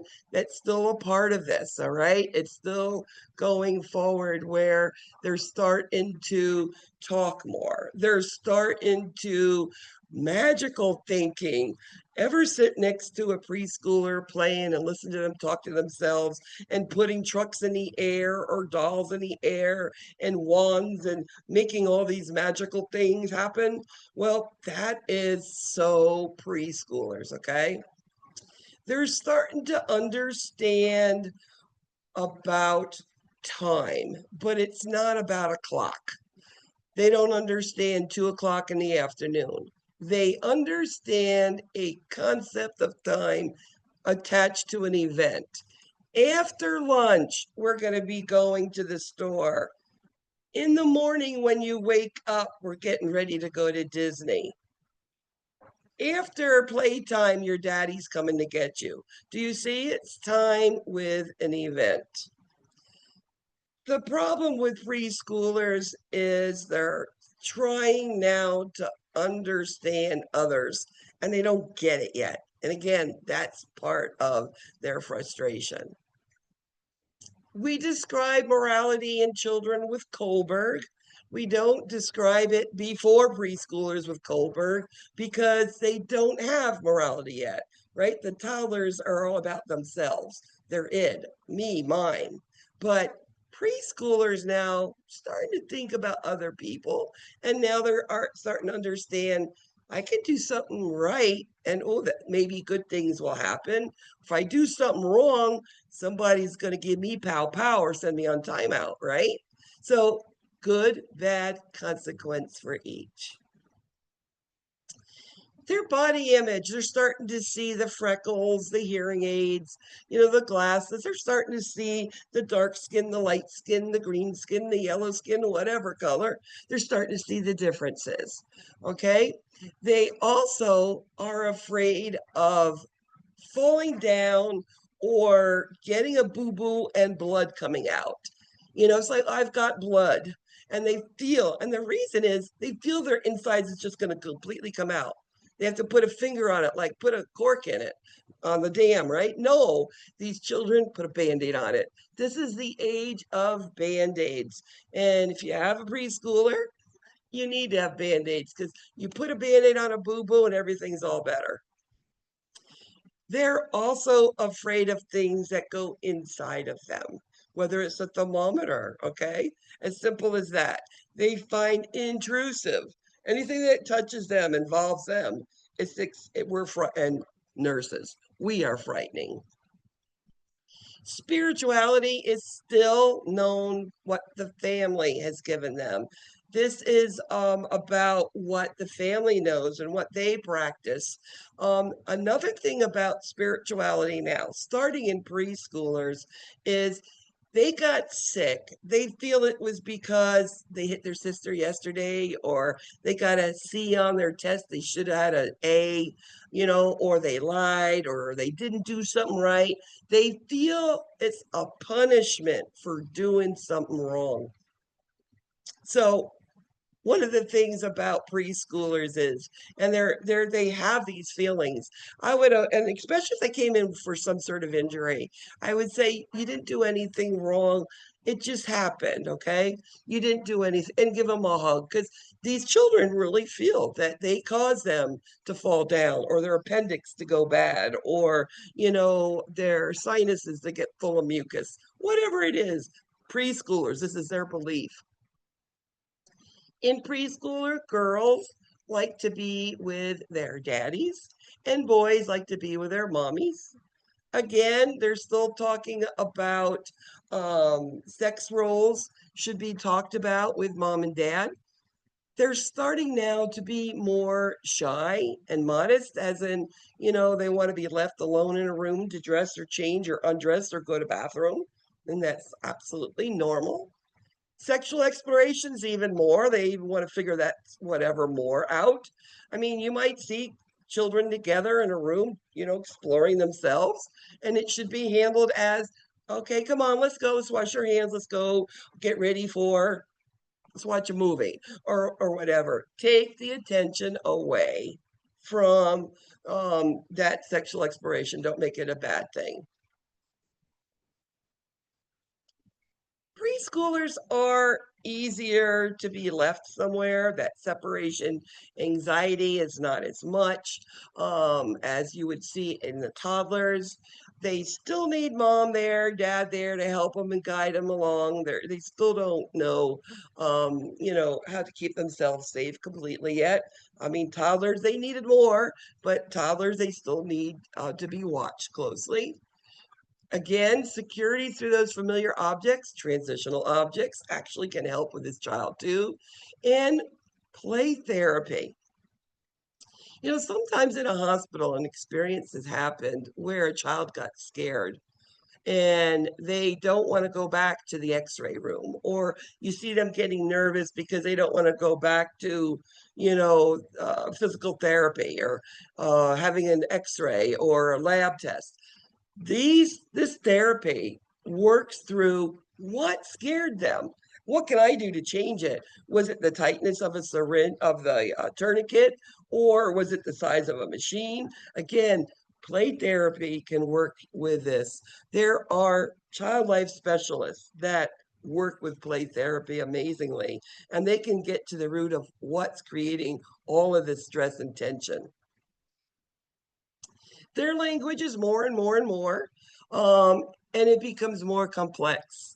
It also becomes where they start using words. Teleportation was a word that my grandson Christian always talked about when he became a preschooler. He made up words, and he used those words in different ways. They weren't right, but it's what he understood. Again, magical thinking. That ritualism and negativism, it's going to go away. You're not going to have that bath time at a certain time, unless you're cognitively delayed, like in Down syndrome, or, one of those that they need extra attention, okay? Preschoolers should be able to dress themselves. They should be able to, their code of conduct should be what the family's given them. They want to please, and again, they only know the values and standards of who they are as a family and culture. Now, Toddlers was all about parallel play because they don't share. Not going to be any gold because they're not sharing. They do their own little playing next to each other. Associative play is two or more children playing together, all with the same toys, but there's no goal. It's not like checkers that somebody wins. It's not like building a racetrack and you race the car when you're done building it. It's none of that. Associative play, two or more children playing together, and there is no winner. There's no end. There's no goal in it, okay? They also do imaginative play, common for a preschooler to have an imaginary playmate. It's not normal to be an 8 or 9-year-old with an imaginary playmate. So younger kids, it's normal. And again, dramatic mutual play brings out things that you want to know about the child.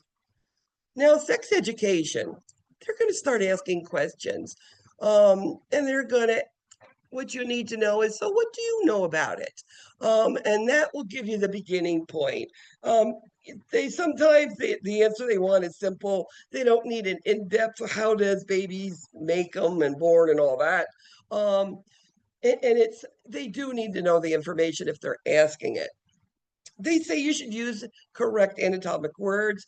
Should have been coming over from Toddlers in potty training. And in preschoolers, you need to be honest. When they catch you in a lie, they're never going to treat you. They're never going to trust you again. And they remember. So again, be honest. For instance, if something's going to hurt, don't lie. Say, we have to do this. It's going to hurt a little bit, but I'm going to make it hurt as little as possible. And sometimes you say that is what the kid wants. Again, masturbation is absolutely common for children about 4 years old. And again, it should be taught, it's a private act. Okay, take your hand out of your pants, you go to your room, or you don't need to be doing that here. Preschoolers have quite a bit of fears. A lot of it has to do with the blood coming out that they're going to exsanguinate. Dark, they don't like dark, they don't like to be alone, they don't like large dogs. And I don't know where they heard ghosts from, but they don't like ghosts from either. They are protective of their body parts, like as in castration, and they're afraid of, look at this, people associated with pain. Guess who that is? That's you as a nurse. What do you do every time as a nurse when you see them? If you're not giving them an injection, you may be, putting up that blood pressure cuff. You may be doing something that could create discomfort. Speech problems, as I said, this is something that can be corrected very easily with early intervention. We know 2 to 4 is that time where it should be started to get the best results. Sleep problems in your preschoolers. Night terrors are real. My second grandson had night terrors, and I saw him one night, middle of the night. He was out in the living room, and he was like talking loud and throwing pillows, and I didn't know what was going on. I didn't know he had night terrors then. And he was eyes open, but he wasn't awake. So we had to sort of very gently lead him back to the bed. He ended up requiring to be placed on melatonin, which is the first line thing to do. But again, nightmares, night terrors are real. If it's consistent, why? Psychologically, what's going on that's creating them? And maybe it's slowing down activity before bedtime. Injury prevention, preschoolers. This is the most with motor vehicle issues. Number one, these children are now walking and running and they're very agile. They don't have a mind to remember to think to look before you cross the street, look before you go behind a driveway, right? So these children are being hit by cars, ran over by cars. So an increase in pedestrian motor vehicle accidents. I've told you, I've seen 3 preschoolers ran over by a car. One had a very poor outcome. One took a long time, but we got them back. And then one, nothing happened. So you don't know. Again, with motor vehicles, just to be teaching them to be safe or having them hold hands of their brothers, sisters, or older, or whatever. Just keep them safe around cars. And always, any sport, bicycle helmets, protective helmets, knee pads, wrist pads, whatever it is they are, we highly, highly recommend all of those safety equipments. Children, as they're going to school, are shifting from their more hours now away from mom and dad. So the focus is away from this protection. Now we need to look at getting these children their best learning caps on, right? That's what we want. So children do like to talk with other children, and now they're going to start now with different cultures and understanding of different ways of doing things. Communicable diseases, I'm going to go into a couple of them. Communicable disease, I think one of the big ones we talk about is chickenpox, right? That's the big one that even with a vaccine, they still can get chickenpox. And understanding chickenpox, how do you know that child can go back to school? It's when all of the lesions are dried. No fevers, all lesions are dried, and there's no new lesions. That's when they're ready to go. So immunizations are important to be given. Conjunctivitis, children, again, everything with their hands and mouth, and they rub their eyes, they're going to get a higher incidence of conjunctivitis, pink eye, okay?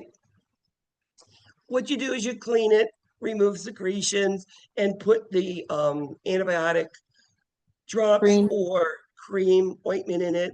And remember, the cream, the ointment can make the vision blurry, warn your child. That's the one thing we forget to do. And again, it's preventing infection, which is teach the child hand washing, right? And again, same thing with the stomatitis. Stomatitis is, whether it's a herpes simplex or these cold sores, again, they hurt, relieving pain. And again, hand washing, decreasing the spread of infection. Worms, pinworms, roundworms. How do we treat them? Well, these are usually picked up when the child is outside playing in the dirt. And flies and whatever, fleas, they lay eggs in the dirt and the soil, and they get underneath their nails. So keeping their nails short can decrease the incidence of these pinworms, etc., right? And they'll be giving them medicine to get rid of it. And they recommend the whole family get it if one person, or at least looking for it. With the little pinworms, this Enterobaricius, they're itsy tiny, itsy bitsy little worms. And to get that proper diagnosis, what you do is you go to the child at night in the dark, and you have a piece of flashlight and a piece of Scotch tape. And you take the Scotch tape and you put it over their rectum and you pull it up. And you'll see an itsy bitsy tiny little white thing. That's the worm. And that's how you diagnose it. And again, checking the whole family if one has it. I've got slides here on your neglect. Physical, emotional, psychological, anything that brings sort of harm to children. Remember, as a nurse, your job and part of it is to keep children safe, right? So we need to if we have anything that doesn't look like what it should, to report it. It's better to be safe than sorry. And I'm telling you, I've reported two people. One was a fractured skull on a 3-month-old, and one was a fractured femur at 2 years old. So there are things that can, you might see. Hardest thing you can ever do, because you don't want harm to anybody, but let's keep this child safe. I've already mentioned Munchausen syndrome after we did the quiz, but again, keeping the child safe. Another thing about when we have a child who's coming in for types of maltreatment, know that, let's say you brought this mother brought their daughter in because she was sexually assaulted. Remember, that mother is also needs you to be understanding. Don't forget the mother is there. Because yes, that daughter needs help. She needs us to take care of her. But remember, there is a family and it's that mother there. She also needs help and guidance. So parents tell the nurse their 3-year-old daughter and a male cousin of the same age has been inspecting each other closely as they use the bathroom. Which of the following is the most appropriate response by the nurse?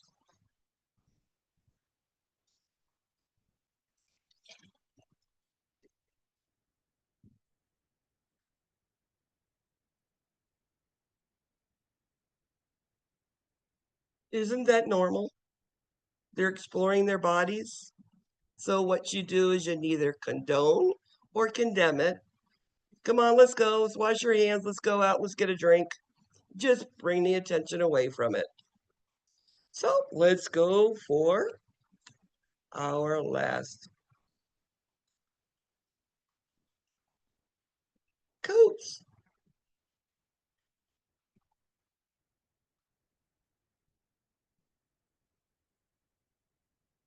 Any questions so far about anything?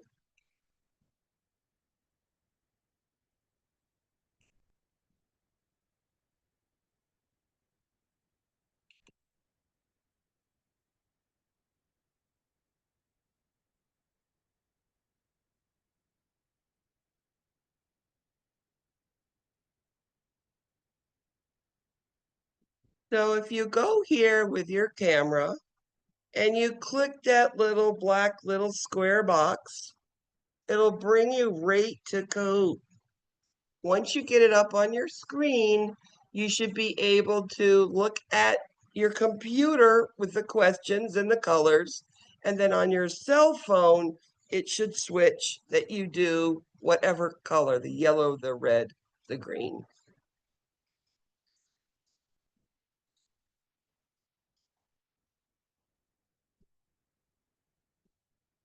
All right, let's get going.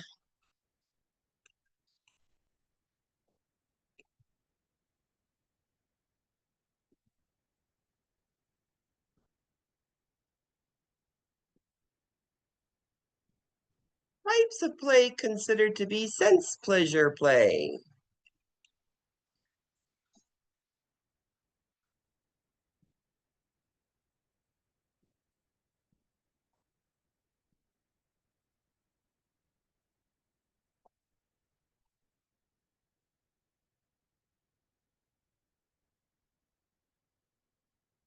Sense pleasure is anything with the fingers and touching and feeling. So it is sand, finger painting, mashed potatoes. I lived as a kid going out after a rainstorm in country New York and putting my toes in the puddles and squishing it in all the mud. I used to love doing it as a little kid, and I remember that. Sense pleasure. What type of play is considered cooperative play? Remember, there's 3 plays you need to know: parallel, associative, and cooperative. What are the differences? So, cooperative play is 2 or more children playing together with a goal. Somebody wins, and that is only here is playing checkers. There's a goal. Somebody won. According to Kohlberg's pre-conventional level of moral development, a preschooler has moral reasoning what? What do preschoolers understand about morals?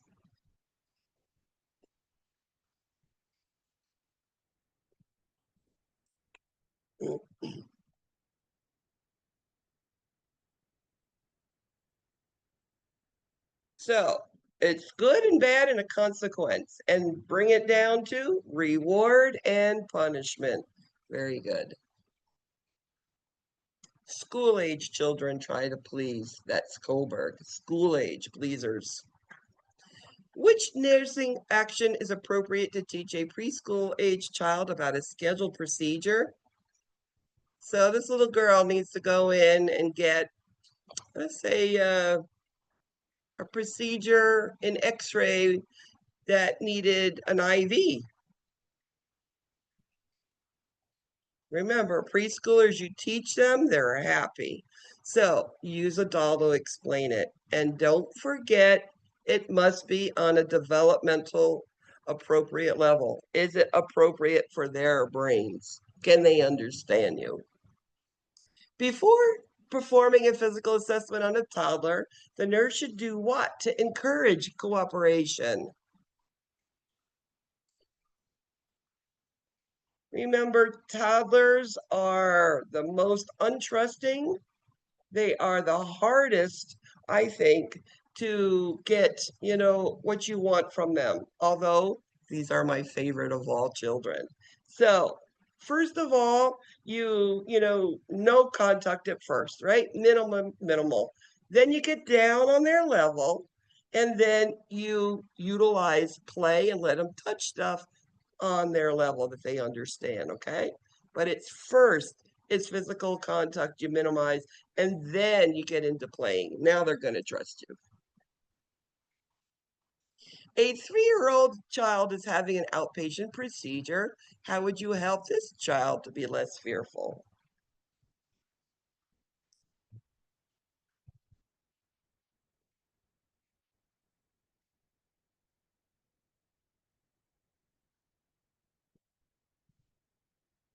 So again, it didn't go into all the others, but it's the same thing. It's going to be minimal contact at first, getting down on their level, and then explaining to them in a developmentally appropriate way.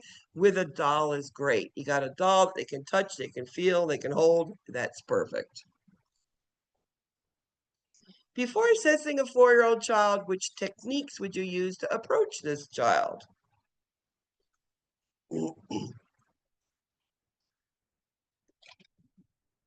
So you're in the room and you're sitting low and you're in front of them. How are you going to break the ice, as I call it here? So I like to do things like, oh, those sneakers with those lights, those are so cool. And that will start that. Or if they have freckles or big blue eyes, I'll mention it. If they have a Batman shirt, that's pretty cool because usually I would have a Batman sticker on me too. So now I've really opened up for a very calm, relaxed, all right, you gave me a Batman sticker. All right, I'm going to listen to you. Again, get on their level, use play. That's what helps toddlers and preschoolers. What technique can be used to examine a toddler?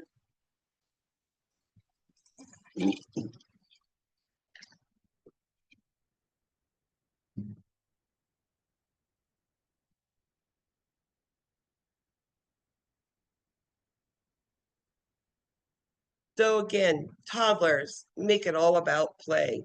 I used to do things like I put a stethoscope to try to listen to my head. Oh, I don't hear a heartbeat. Where could it be? I'm telling you, the kids love it. They giggle. I'm like, well, where is your heart then? And it starts this whole thing up. I am now not threatening, and now it's fun. When assessing a healthy child's lymph nodes, what would you expect?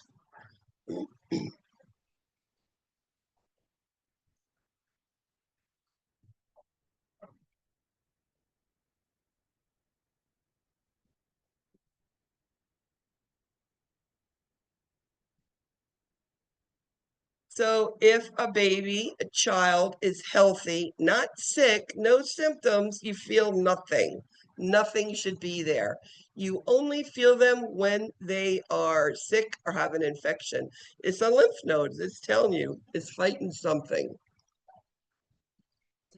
Which Erickson stage of developmental levels would be used for a toddler? What do you know about toddlers?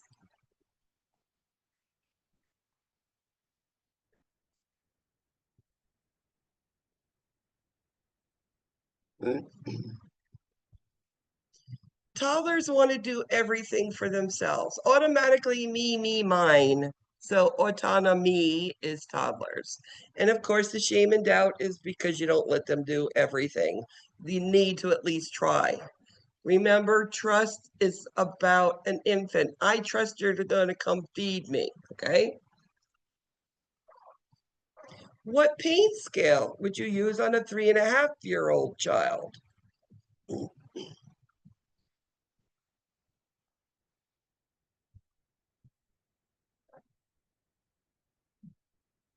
And that's good old faces. And you could use faces from 3 up to whatever, it doesn't matter. But FLAC must be used less than age 3 and any nonverbal.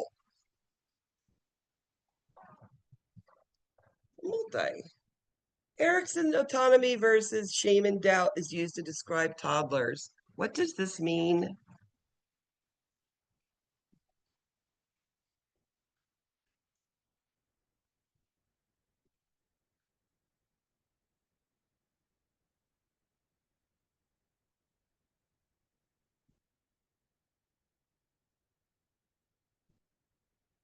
So, toddlers can do things for themselves. They can. That's what they want.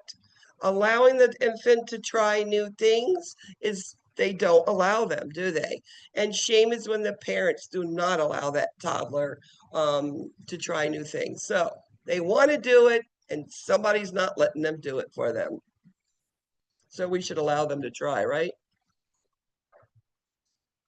A 2-year-old boy is playing with mud and dirt. What type of play is that?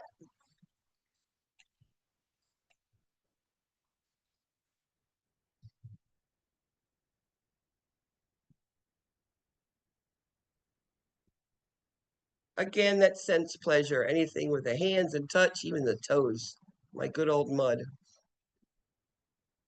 A parent of an 18-year-old boy says that he says no to everything and rapid mood swings. Is that normal for an 18-month-old toddler little boy?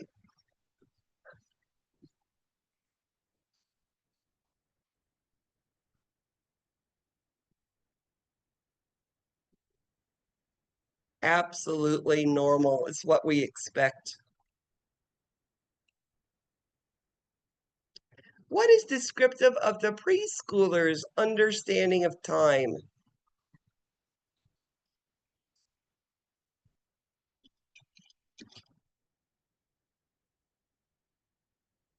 Whenever my grandson came over as a younger child, he's 8 now, as I said, he would say, "So how long can I stay for?" And I'd have to say, "You can be here for 2 morning times," which means he would stay in overnight for 2 nights. It's the only way he understood it.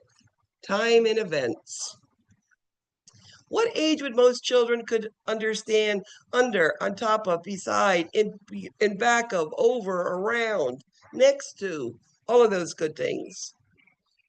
And another thing I want to remind you as you do quizzes and exams in this course, forget you have children, because what your children did is not what you're going to see on the exam, most likely, okay? Remember what is explained here. And that's my one thing that I see.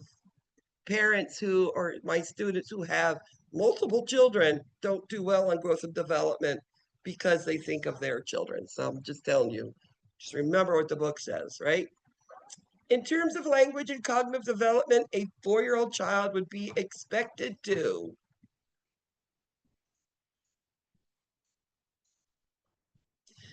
cognitive development. What can they do? Thinking,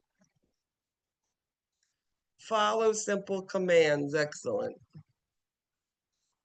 What pain scale would you use to assess the pain of a toddler? Well, you have to know what ages toddlers are. Ages 1 to 3. So what are you going to use?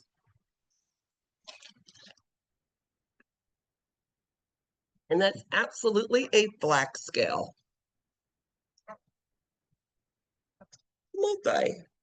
What are the cognitive characteristics of a child 2 to 7 in the pre-operational stage? What did I tell you about these children? Thinking.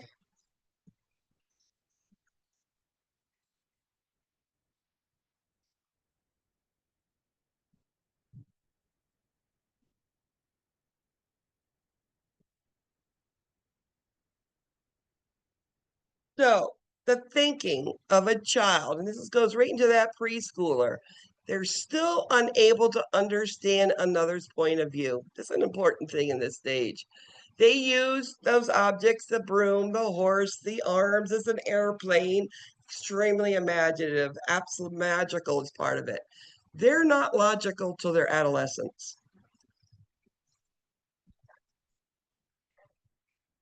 A 2-year-old has difficulty in activity, sensory sensitivity, only speaks one-word responses. How would you assess it?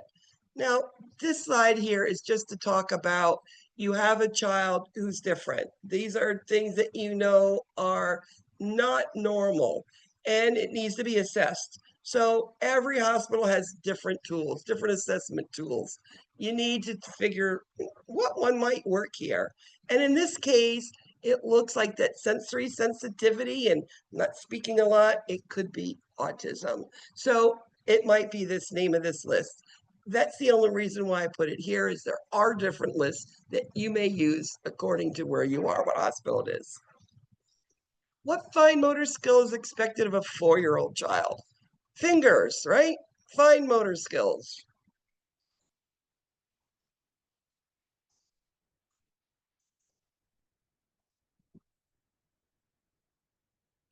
Oops.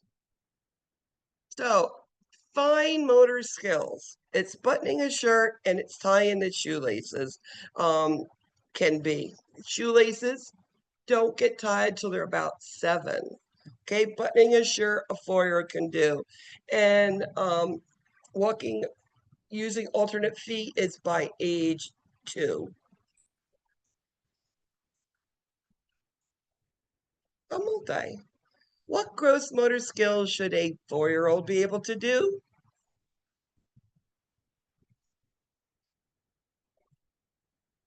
What gross motor skills? 4-year-old.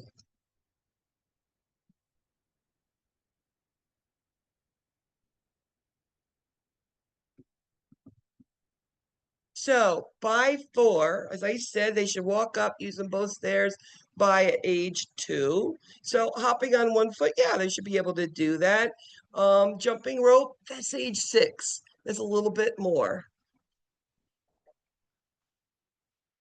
Multi. Which would alert the nurse to hold the digoxin on a toddler she's caring for? I'll always put a question like this to remind you to look at vital signs and age of children.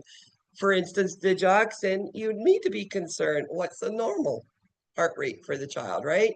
So in this case here, we know a heart rate that's too low, 80 is very much too low. Dig levels high, potassium level low. And thank you for not pushing bounding peripheral pulses because that has nothing to do with assessing for digoxin. How can you prevent otitis media in children?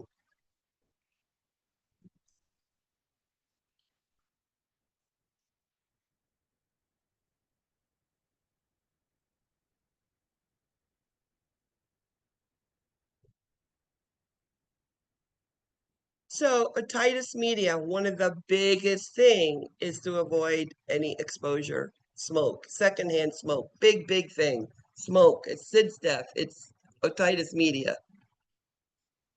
A 4-year-old's reluctant to take medicines. What intervention should the nurse take? Not uncommon for preschoolers not to want to take their medicines.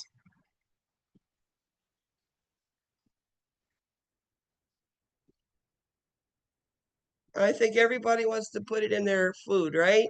No, we don't put medicine in the food because we don't know if they've taken it all, unless it's that little tiny little spoonful. So generally, no, we don't put it in the bottle, any medicine.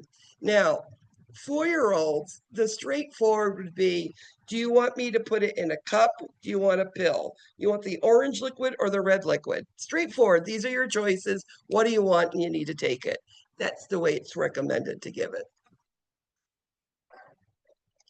Which intervention helps a hospitalized toddler feel a sense of control? What do they need? Makes me feel a little bit happier, more secure, because I know what's coming next, don't I?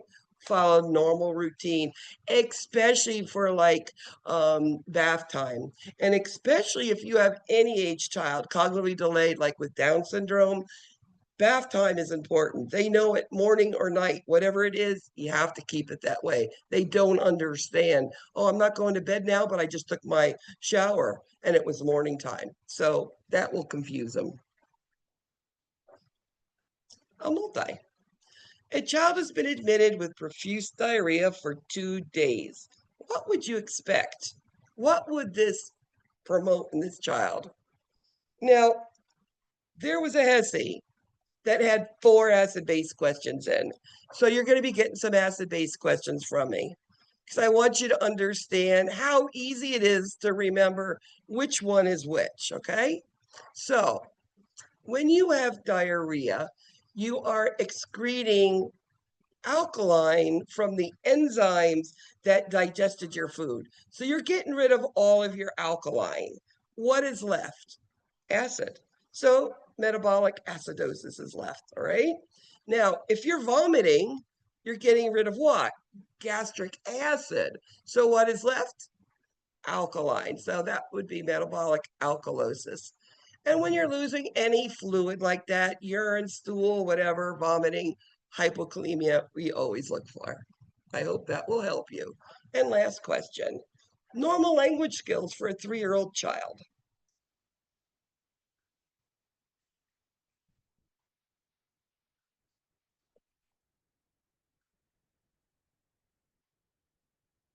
So they're about forward sentences. Very good. Let's see how we did again.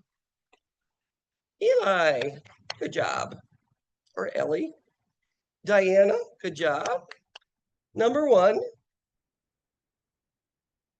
Babs again. Good job, Babs. Number 4 is B in a tie. All right, so we're done with today's class. Please think about what you want to do for your pediatric assessment project. I can help you with that if you send it in early, and I do need to approve what topic you've got. Remember, next week, they're exam reviews. I do mine on Tuesday, I think, at 4 o'clock. You're having that posted up 12 o'clock tonight. All your exam 1 review, your Kahoots, your PowerPoint, a dosage calculation form that mimics what the exam is, all different types of numbers, etc. But the types of questions are put on that 10-question example that I'm giving you, okay? So that you will have that to study. And then you have all the review dates. So that'll come out tonight at midnight. Any questions about anything? I have a quick question, Professor. You said project.